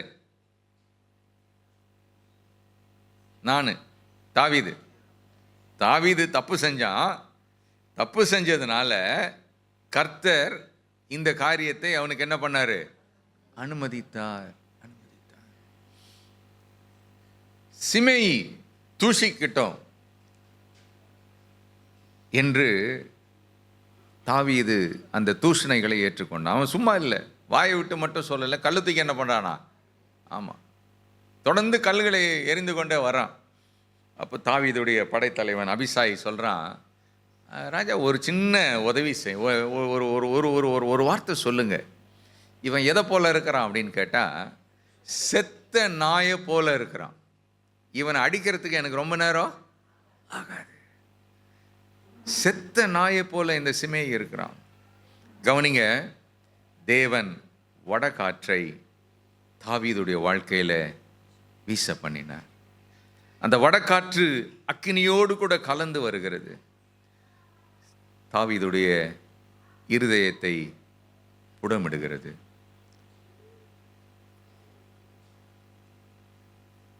தாவீது கர்த்தர் அவனை அனுமதித்திருக்கிறார். இந்த வார்த்தைகளை நான் கேட்கும்படி தேவன் அனுமதித்திருக்கிறார். இந்த கற்களை நான் பெற்றுக்கொள்ளும்படி தேவன் அனுமதித்திருக்கிறார். பிரியமானவர்களே, தேவன் தாவீதை சுத்திகரிக்கும்படியாக, தாவீதுடைய வாழ்க்கையிலே ஒரு மாற்றத்தை தரும்படியாக சிமேயிவை அவர் எழுப்பிவிட்டார். நம்முடைய வாழ்க்கையிலும் கூட ஆண்டவர் பல நேரத்தில் பலரை எழுப்பி விடுகிறார். ஒரு வழக்க சொல்ல ஒன்று சொல்லுவாங்க, தெருவில் போகிற நாயெல்லாம் கொலைக்குதுன்னுவாங்க. தெருவில் போகிற நாயெல்லாம் கொலைக்குது. நாய் நம்ம போனால் தெருவில் போனால் கொலைக்க தான் செய்யும். அதை சொல்லலை, ஊரே நம்ம குறித்து என்ன பண்ணும், சில நேரத்தில் தேவையில்லாமல் பேசும். பேசுகிறதுக்கு காசா பணமா? யார் வேணால் பேசலாம், என்ன வேணால் பேசலாம், எங்கே வேணால் பேசலாம், எப்படி வேணால் பேசலாம். பேசுகிறதுக்கு காசா பணமா? ஒன்றும் இல்லையே. நம்மை குறித்து பலரும் அவதூறு பேசலாம். நம்மளை நல்லவங்கன்னு சொல்கிறவங்க ரொம்ப கொஞ்சம் பேர் தான் இருப்பாங்க. நம்மளை பொல்லாதவங்கன்னு சொல்கிறவங்க நிறைய பேர் இருப்பாங்க. நம்ம பொல்லாப்பே செய்யாட்டி கூட நம்ம பொல்லாதவங்க நம்ம பல நேரத்தில் பட்டங்களை நாம் பெற்றுக்கொள்வோம். தாவீது கர்த்தருடைய காரியத்தை அறிந்து கொண்டான். யுத்தம் நடக்கிறது. தாவீதுடைய மக்களுக்கும் அப்சலோமுடைய மக்களுக்கும் யுத்தம் நடக்கிறது. இந்த யுத்தம் எப்படிப்பட்ட யுத்தம் என்றால், தாவீது ஜெயித்தால் தன் குமாரனை இழக்க நேரிடும். அப்சலோம் ஜெயித்தால் தாவீது மரிக்க நேரிடும். மிக இக்கட்டான ஒரு சூழ்நிலையில் தாவீது கடந்து போகிறார். சொல்லி அனுப்புகிறார், பிள்ளையாண்டானை மெதுவாய் நடத்துங்கள். அவனை கொண்டுடாதீங்கப்பா, அவன் தெரியாமல் செஞ்சிட்டான், அவனை மெதுவாக, அவனை அப்படியே பிடிச்சாலும் அவனை வந்து கொல்லாதீங்க, மெதுவாய் நடத்துங்க. David did not want to face any challenge here. எந்த ஒரு சவாலையும் ஏற்றுக்கொள்ள முடியாத ஒரு நிலையில் அவன் தள்ளப்பட்டான். அப்சலோம் ஜெயிச்சா நான் சாவேன், என் மக்கள் ஜெயித்தா அப்சலோம் சாவான். But it happen so David had to lose his son. தன்னுடைய குமாரனை அவன் இழக்க நேரிட்டது. அவனுக்காக அவன் புலம்புகிறான். 2 சாமுவேல் 19 அதிகாரம் 22 வசனம். 2 சாமுவேல் 19:22.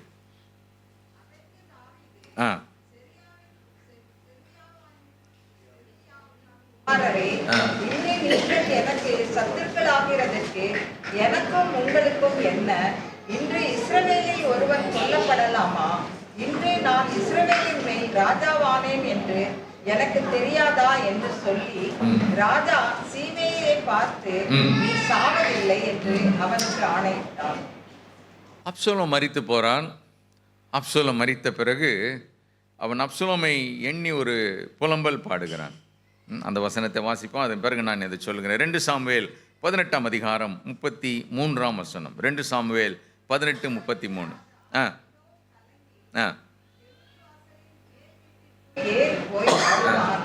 அவன் ஏறி போகையில் என் மகனாகிய அப்சலோமே, என் மகனாகிய அப்சலோமே, என் மகனே, என் மகனே, என் மகனாகிய அப்சலோமே, என் மகனாகிய அப்சலோமே, நான் உனக்கு பதிலாக நான் உனக்கு பதிலாக செத்தேனேயானால் நலமாயிருக்கும். நலமாயிருக்கும். அப்சலோமே, அப்சலோமே, என் மகனே, என் மகனே, என் மகனே என்று சொல்லி என் மகனே. எத்தனை முறை மகனே மகன்ன்ற பாருங்க, குழம்புல தெரியும். எந்த மகன் அவன்? அப்பாவை கொல்ல நினைச்ச மகன். அப்சலோம் இறந்த பிறகு தாவீதுக்கு தாங்கொன்னா வேதனை. அப்சலோம் ஜெயிச்சிருந்தானா தாவீது கட்டாயம் காலி. இப்போ அப்சலோம் மரிச்சிட்டான். மீண்டுமாக தன்னுடைய இடத்துக்கு வரான். எருசலேமை நோக்கி, தன்னுடைய அரண்மனையை நோக்கி தாவீது வரான். திடீரென்று யோர்தானில் வெள்ளம். அந்த வெள்ளத்தில் ஒரு படகை வாடகைக்கு வாங்கி இவனுடைய சாமான்லாம் ஏற்றிக்கிட்டு வர்றாங்க. வந்தால் முதல் ஆள் இவரை ரிசீவ் பண்ண வந்தவர் இந்த கரையில், யோர்தானுக்கு இந்த கரையில் யாருன்னு கேட்டால் இதே சிமேயி. எந்த சிமேயி தூஷித்தானோ அதே சிமேயி இப்போ வந்து ராஜாவை பார்த்து அவனுக்கு தெரிஞ்சு போச்சு, அப்சலோம் இறந்துட்டான். இப்போ வந்து இவர் தான் யார்? ராஜா. இவரை பகைச்சிக்கிட்டா வாழ முடியாது. அவன் காலில் விழுந்து அவரை வாழ்த்துறான். பிரியமானவர்களே, தாவீது சொன்ன ஒரு காரியம், உனக்கு ஒன்றும் நடக்காதுப்பா, நீ கவலைப்படாத, சரியா? நான் உனக்கு ஒன்றும் செய்ய மாட்டேன். இஸ்ரவேலில் ஒருத்தரை நீங்கள் என்ன பண்ணக்கூடாது? கொல்லப்படக்கூடாது. கவனிங்க, தாவீதுடைய வாழ்க்கையை புடமிடுவதற்காக தேவன் அனுப்பினதான வடகாற்று, கஷ்டம் நிறைந்த ஒரு பாதை அவனை உருவாக்கிற்று. அவன் நினைச்சிருந்தானா சிமையை என்ன பண்ணியிருக்கலாம்? கொண்டிருக்கலாம். போகும்போதும் கொண்டிருக்கலாம், இல்லாட்டி வந்ததுக்கு அப்புறம் கூட ஏன்னா கல்லையா தூக்கி எறிகிறேன் என்ன பார்த்து அப்படின்னு சொல்லி ஒரே நிமிஷத்தில் காலி பண்ணியிருக்கலாம். ஆனால் அவன் செய்யலை. காற்று அவன் வாழ்க்கையை உருவாக்கிற்று. யாருடைய வாழ்க்கையில் இந்த வடகாற்று அல்லது தேவனுடைய சுத்திகரிக்கும் இந்த அக்கினி செயல்படும் அப்படின்னா, யாரெல்லாம் அதற்கு இணங்கி கொடுக்கிறார்களோ அவர்களுக்கு தான் அந்த காற்று பயனுள்ளதாக மாறும், அந்த அக்கினி பயனுள்ளதாக மாறும். ஆமென். ஒரு கிண்ணத்தில் வெண்ணெய், இன்னொரு கிண்ணத்தில் சுண்ணாம்பு, இது ரெண்டையும் எடுத்து வெயிலில் கொண்டு போய் மொட்டை மாடியில் வச்சுட்டு ஒரு மணி நேரம் கழித்து போய் பாருங்கள். பார்த்தா ஒன்று இறுகும், இன்னொன்று உருகும். எது இறுகும்? சுண்ணாம்பு இறுகும், டைட்டாக மாறும், இருக்கிறது. ஆனால் ஒன்று உருகும். என்னது? வெண்ணெய். ஒரே வெப்பத்தில் தானே வைக்கப்பட்டது, ஒரே மாடியில் தானே, ஒரே இடத்துல தானே வைக்கப்பட்டது. ஒன்று உருகுது, இன்னொன்று இருக்குது. ஆண்டவர் சில நேரத்தில் நம்முடைய வாழ்க்கையில் கடினமான பாதைகளின் ஊடாக, இந்த வடகாற்றின் அனுபவத்தின் ஊடாக நம்மை அனுப்பும்போது நாம் இணங்கி கொடுப்போமே ஆனால் உருகுவோம், மிருதுவாக மாறுவோம். நம்முடைய கடினமான இருதயம் சதையான இதயமாக மாறும். வாழ்க்கையிலே மாற்றப்பட முடியாத முரட்டாட்டங்கள், தேவன் அருவருக்கிற பாவங்கள், மறைவான குற்றங்கள், துணிகரமான பாவங்கள், இவைகளெல்லாம் தேவனுடைய அக்கினிக்கு முன்பாக உருகி, இணங்கி கொடுக்கிறவர்களுக்கு அது உருகி நம்மை மென்மை உள்ளவர்களாக மாற்றும். ஆனால் அதற்கு இடம் கூடாத கடினமான நிலையிலே மன மேட்டுமையோடு நாம் இருப்போமேயானால், தேவன் அனுப்புகிற இந்த காற்றின் மூலமாக அனுப்புகிற இந்த அக்கினியின் ஊடாக நாம் கடந்து செல்லுகிற இந்த அனுபவம் நமது வாழ்க்கையில் எந்த நன்மையும் கொண்டு வராது. நமக்கு தேவன் பல நேரத்தில் குடும்பங்களில் சில இழப்புகளை வைத்திருக்கிறார். மரணம் அதன் மூலமாய் தேவன் நன்மையை வைத்திருக்கிறார். வியாதி, வருத்தங்கள், இவைகளின் ஊடாக தேவன் ஒரு பெரிய பாக்கியங்களை பின்பு நாம் காணத்தக்கதாக வைத்திருக்கிறார். பல நேரத்தில் வறட்சி, வறுமை, நமக்கு கிடைக்க வேண்டிய நியாயமான பல நன்மைகள் கிடையாமல் இருப்பது, இவைகளெல்லாம் நாம் பார்ப்போமேயானால், இந்த சூழ்நிலைகளிலே கர்த்தரை சார்ந்து கொள்ளுகிற ஒரு இருதயம், அந்த இருதயத்தில் கர்த்தர் இந்த கடினமான பாதைகளின் ஊடாக அவர் நடத்தினாலும் முடிவை ஜெயமாக மாற பண்ணுவார். அல்லேலூயா. நம்முடைய வாழ்க்கை நம்முடைய பாடுகளின் ஊடாக தூய்மையாகி மகிமைப்படுத்தப்படுகிறது. ஒரு மகிமையான ஒரு அனுபவத்துக்குள்ளாக நாம் மாற வேண்டும் என்றால், அந்த தூய்மைப்படுகிற அந்த அக்கினியின் ஊடாக நாம் கடந்து செல்ல வேண்டும். நம்முடைய தேவன் பட்சிக்கிற அக்கினியாய் இருக்கிறார். இந்த அக்கினி நம்மை பட்சிப்பதல்ல, நம்மளுக்கு வேண்டாத வாழ்க்கையின் பிராந்தியங்களை அது பட்சித்து நம்மை உருவாக்குவதற்காக நம்முடைய தேவன் அவர் அக்கினியாக இருக்கிறார். பாடுகளை கண்டு நாம் ஓடக்கூடாது. சங்கீதக்காரன் சங்கீதங்களின் புஸ்தகம் 55ஆம் சங்கீதம் 6-7 வசனங்களில் இவ்விதமாக கூறுகிறான். சங்கீதங்களின் புஸ்தகம் 55ஆம் சங்கீதம் 6-7 வசனங்கள். அப்பொழுது நான் எனக்கு புறவை போல் சிறகு இருந்தால் நான் பறந்து போய் இளைப்பாறுவேன். எப்பொழுது நான், முந்தின வசனங்களை பார்த்தீங்கன்னா அவனுடைய கஷ்டமான சூழ்நிலைகளை எல்லாம் சொல்லிட்டு வர நேரம் இல்லை, கடந்து போவோம். அப்படி கஷ்டமான சூழ்நிலை வரும்போது நான் எதை போல பறந்து போகணும்னு ஆசைப்படுவேன்? புறாக்களை போல சிறகுகள். கடினமான பாதை ஒருவரும் விரும்புவதில்லை. தேவனுடைய அக்கினி சூளையின் ஊடாக கடந்து செல்ல ஒருவரும் விரும்புவதில்லை. மாறாக நாம் அதை விலகி ஓட வேண்டும் என்று விரும்புவோம். நான் சொல்கிறேன், எனக்கு புறாவை போல சிறகுகள் இருந்தால் நான் பறந்து போய் இளைப்பாறுவேன். அடுத்த வசனம் வாசிங்க. தூரத்தில் அலைந்து தெரிந்து அங்கே தங்கியிருப்பேன். நான் கிட்ட வரமாட்டேன். அக்கினி இருக்கிற இடத்துக்கு கிட்ட நான் என்ன பண்ண மாட்டேன்? வரமாட்டேன். கஷ்டங்கள் இருக்கிற, பாடுகள் இருக்கிற இடத்துக்கு வரமாட்டேன். தேவன் என்னை சுத்திகரிக்கக்கூடிய நிலைக்கு என்னை தள்ளும்போது, என் வாழ்க்கையை தள்ளும்போது நான் அங்கே வரமாட்டேன். நான் தூரமாக நான் போயிடுறேன். அநேகர் அப்படித்தான் இன்றைக்கும் வாழ விரும்புகிறார்கள். ஆனால் இந்த அக்கினியின் ஊடாக நடக்கும்போது, அதற்கு நாம் இணங்கி கொடுக்கும்போது, ஆண்டவர் தமது மகிமையான சித்தத்தை நம் ஒவ்வொருவருடைய வாழ்க்கையிலும் அவர் நிறைவேற்றுகிறார். ஹல்லேலூயா. நமக்கு ஒரு ஜெயத்தை தேவன் வைத்திருக்கிறார். நம்முடைய கர்த்தராகிய இயேசு கிறிஸ்து மூலமாய் நமக்கு ஜெயம் கொடுக்கிற தேவனுக்கு ஸ்தோத்திரம். இந்த அக்கினியின் சூளை அனுபவம் நம்மை தகர்த்து போட அல்ல, தகனித்து போட அல்ல, நம்மை உருவாக்கி அவருடைய கையிலே பயன்படுத்தக்கூடிய நிலையிலே தேவன் வைப்பதற்காக இந்த பாடுகளை அனுமதிக்கிறார்.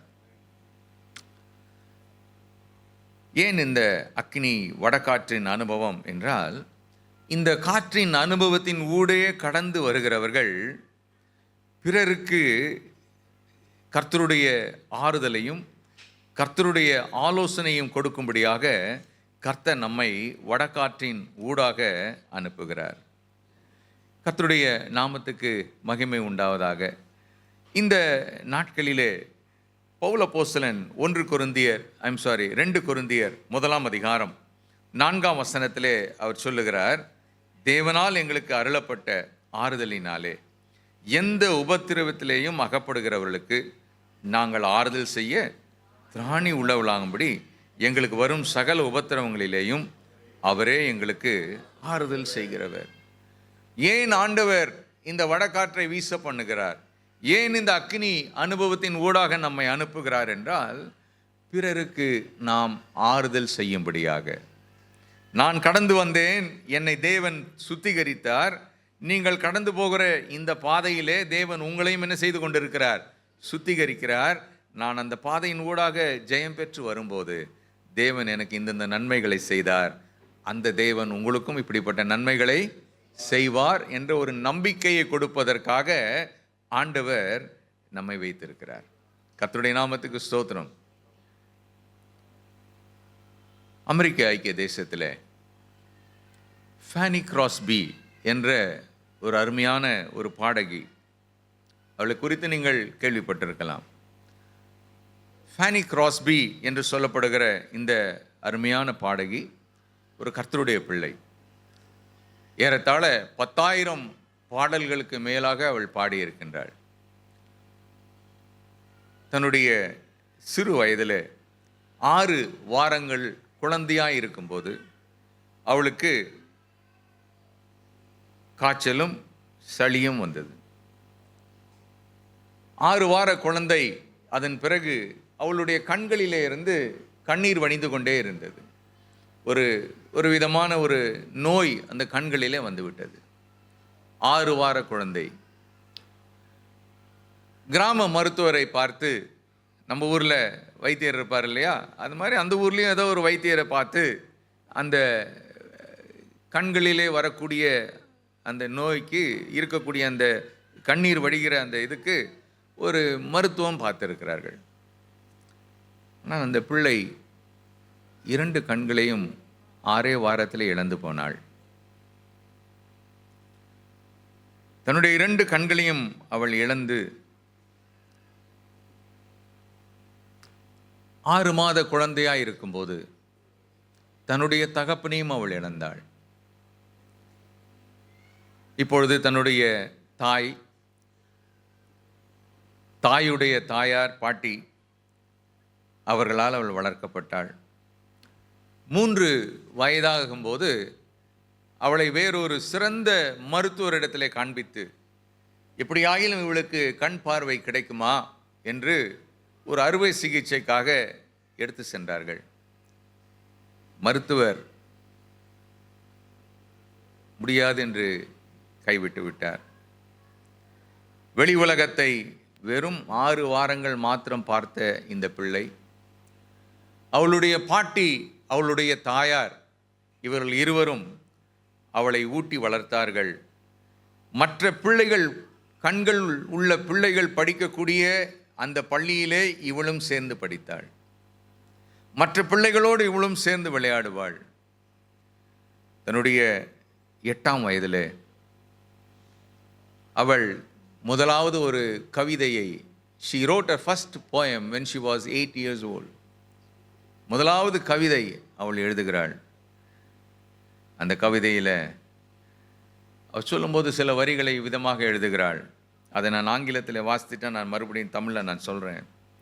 It seemed intended by the blessed providence of God that I should be blind all my life, and I thank Him for the dispensation. And I thank Him for the dispensation. ஆண்டவர் அவருடைய அனாதி தீர்மானத்தின்படி என்னுடைய 2 கண்களும் தெரியக்கூடாத இந்த ஒரு ஊனமான நிலையிலே என்னை அவர் படைத்திருக்கிறார். அவர் என்னை இப்படி படைத்ததுக்காய், என் வாழ்நாள் முழுவதும் நான் இப்படி இருப்பதற்காக என்னை அவர் படைத்திருப்பதற்காய் அவருக்கு நான் நன்றி செலுத்துகிறேன். A girl, a child who lived only, who could see only for 6 weeks, lost her parent lost a father when she was just 6 months old. அவ சொல்கிறது என்னன்னு கேட்டால், இந்த கடுமையான ஒரு பாதை, இந்த சூழ்நிலை என் ஆண்டவர் எப்படி தான் என்னை அனுமதிக்கிறார்னா நான் ஆண்டவரை ஸ்தோத்திரிக்கிறேன். The north wind blew in the life of Fanny Crosby. வடகாற்று ஃபேனி கிராஸ்பி உடைய வாழ்க்கையிலே வியாதி என்ற நிலையிலே அது கடந்து வந்தது. அங்கவீனம் என்ற நிலையிலே அது கடந்து வந்தது. அவள் எழுதின பாடல்கள் நம்பிக்கை நிறைந்த பாடல்கள்.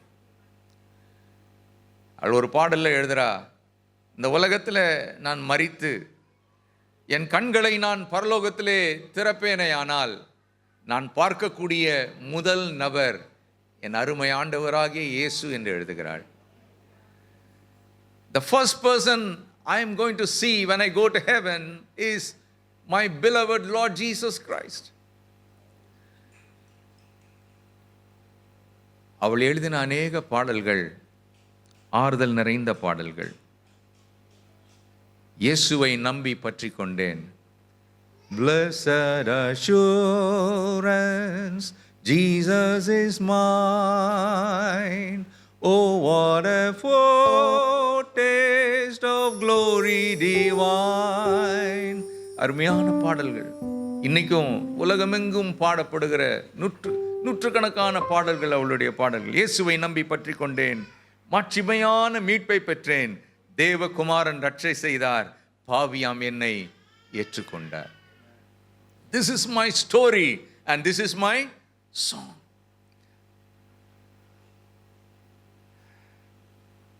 To God be the glory, great things he has done.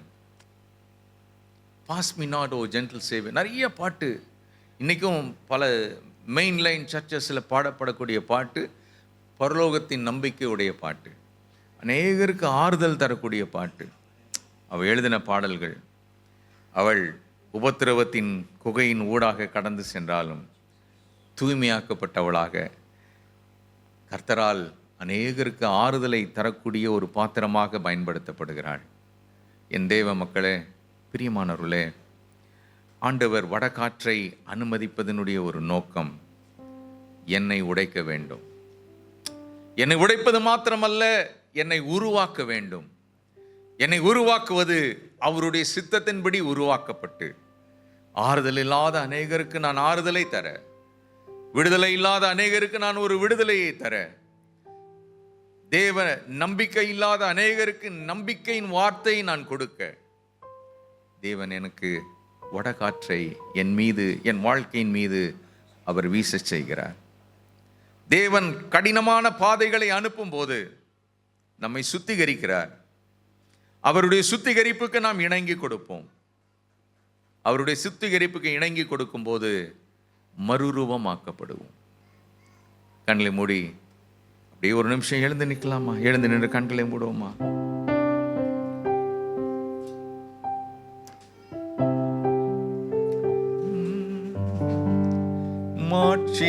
மாட்சிமையான மீட்பை பெற்றேன், தேவகுமாரன் ரட்சை செய்தார், பாவியாம் என்னை ஏற்றுக்கொண்டார். இயேசுவை பாடி, இயேசுவை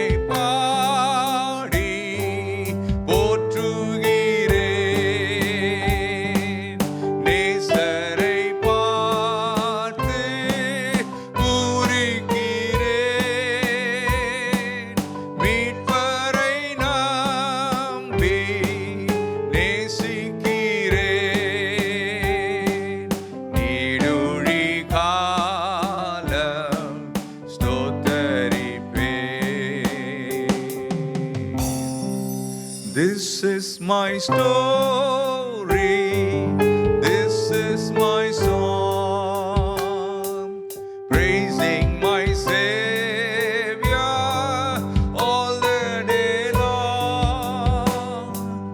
This is my story, this is my song.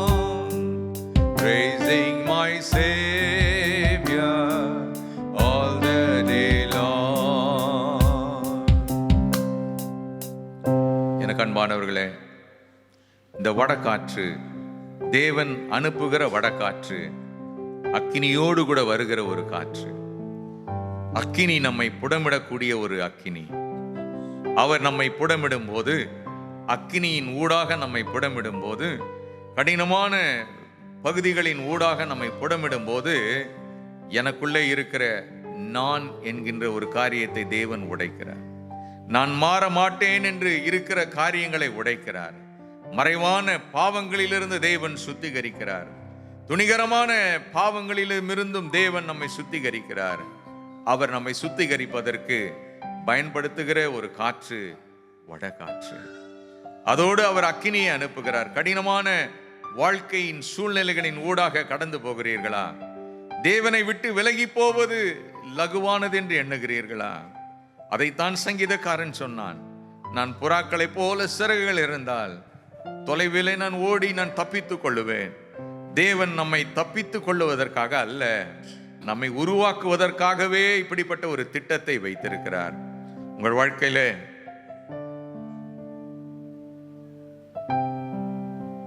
இஸ்ரவேல் மக்களைப் போல மன கடினம் உண்டா? வணங்கா கழுத்து என்று ஆண்டவர் சொல்லுகிறார். கேளாத செவிகள் என்று ஆண்டவர் சொல்லுகிறார். இப்படிப்பட்ட ஒரு இருதயம் நமக்கு இருக்கிறதா? தேவனுக்கு மேலாக எண்ணக்கூடிய, தேவ சித்தத்துக்கு விரோதமாக எண்ணக்கூடிய எண்ணங்கள் நமக்கு உண்டா? நம்முடைய வாழ்க்கையிலே கர்த்தரை துதிக்கிற ஒரு துதி இருக்கிறதா? அல்லது கஷ்டங்களின் ஊடாக போகும்போது முறுமுறுத்து கொண்டிருக்கிறோமா? முறுமுறுப்பது என்பது நம்மை நாமே கடினப்படுத்துகிற ஒரு அனுபவத்தை காண்பிக்கிறது. இணங்கி கொடுப்பது என்பது, ஆண்டவரே, இந்த பாடுகளின் ஊடாக என்னை அனுமதித்திருக்கிறீர். மரணம், என்னுடைய அருமையான மக்களுக்கு மரணத்தை நீர் கட்டளையிட்டு ஒரு கடினமான ஒரு பாதையின் ஊடாக என்னை நடத்துகிறீர். வியாதி என்ற ஒரு கடினமான பாதையின் ஊடாக என்னை நடத்துகிறீர். பண கஷ்டம் என்ற ஒரு கடினமான பாதையின் ஊடாக என்னை நடத்துகிறீர். தொழிலில் மிகப்பெரிய நஷ்டம் என்ற நிலையிலே ஒரு கடினமான பாதையின் ஊடாக என்னை நடத்துகிறீர். இது உம்முடைய அக்கினி ஆண்டவரே. இந்த அக்கினியில நீர் எதை கற்றுக் கொடுக்க விரும்புகிறீரோ அதை நான் கற்றுக்கொள்ள என்னை ஒப்புக் கொடுக்கிறேன். Lord, I yield myself in the tough situation of my life, Lord. இணங்கி கொடுக்கும் போது ஆண்டவர் அவருடைய சாயலுக்கு ஒப்பாக நம்மை மாற்றுகிறார். அவரை போல நம்மை மாற்றுகிறார். அவருக்கு உகந்த பாத்திரங்களாக நம்மை உருவாக்குகிறார். அநேகருக்கு ஆறுதல் கொடுக்கக்கூடிய மக்களாக தேவன் நம்மை வணைந்து கொண்டிருக்கிறார். இணங்கி கொடுக்காத பட்சத்தில் நம் தேவனை விட்டு, தேவ பிள்ளைகளுடைய ஐக்கியத்தை விட்டு, கர்த்தருடைய வசனத்தை விட்டு நம் சொந்த இஷ்டங்களுக்கு நம்மை ஒப்பு கொடுப்போம். மனிதனுக்கு செம்மையாய் தோன்றுகிற வழிகள் உண்டு, அதன் முடிவு மரண வழிகள். தேவனண்டை நாம் ஒப்பு கொடுத்து இணங்கி கொடுப்போமேயானால், பாவத்தின் சம்பளம் உண்மையாகவே ஒரு மரணம்தான். ஆனால் தேவனுடைய கிருபை அந்த மரணத்தை மேற்கொள்ளக்கூடிய ஒரு கிருபை தேவன் நமக்கு தருகிறார். நாம் இன்றைக்கு மரித்த நிலையில் அல்ல, வேதனைப்படுகிற நிலையில் அல்ல, அவருடைய அளவற்ற கிருபையை நாம் பெற்றுக்கொள்வோம். ஃபேனி கிராஸ்பி அவள் வாழ்க்கையில வீசினதான அந்த வடகாற்று அநேகருக்கு ஆறுதலை கொடுக்க இருந்தது போல,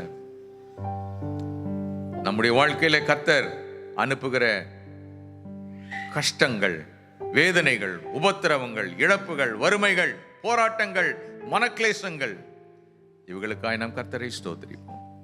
ஒரு பழைய பாடல் ஒன்று உண்டு, அதனுடைய 4 வரிகளை மற்றும் பாடி நான் பாஸ்டர் ஐயா கையில் ஒப்பு கொடுக்க விரும்புகிறேன். ஆழ்கடலே சமுத்திரமே தேவனை துதியுங்கள். அல்லேலூயா. கர்த்தரிய அந்த பாடலினுடைய பல்லவி, அக்கினியாய் கல் மனதை உடைப்போரை துதியுங்கள். சூரியனே சந்திரனே தேவனை துதியுங்கள். ஒளியதனை எங்கள் உள்ளம் அழித்தோரை துதியுங்கள். அக்கினியே கல்மழையே தேவனை துதியுங்கள். அக்கினியாய் கல்மனதை உடைப்போரை துதியுங்கள். ராஜாதிராஜனாம் இயேசுராஜன் பூமியில் ஆட்சி செய்வார்.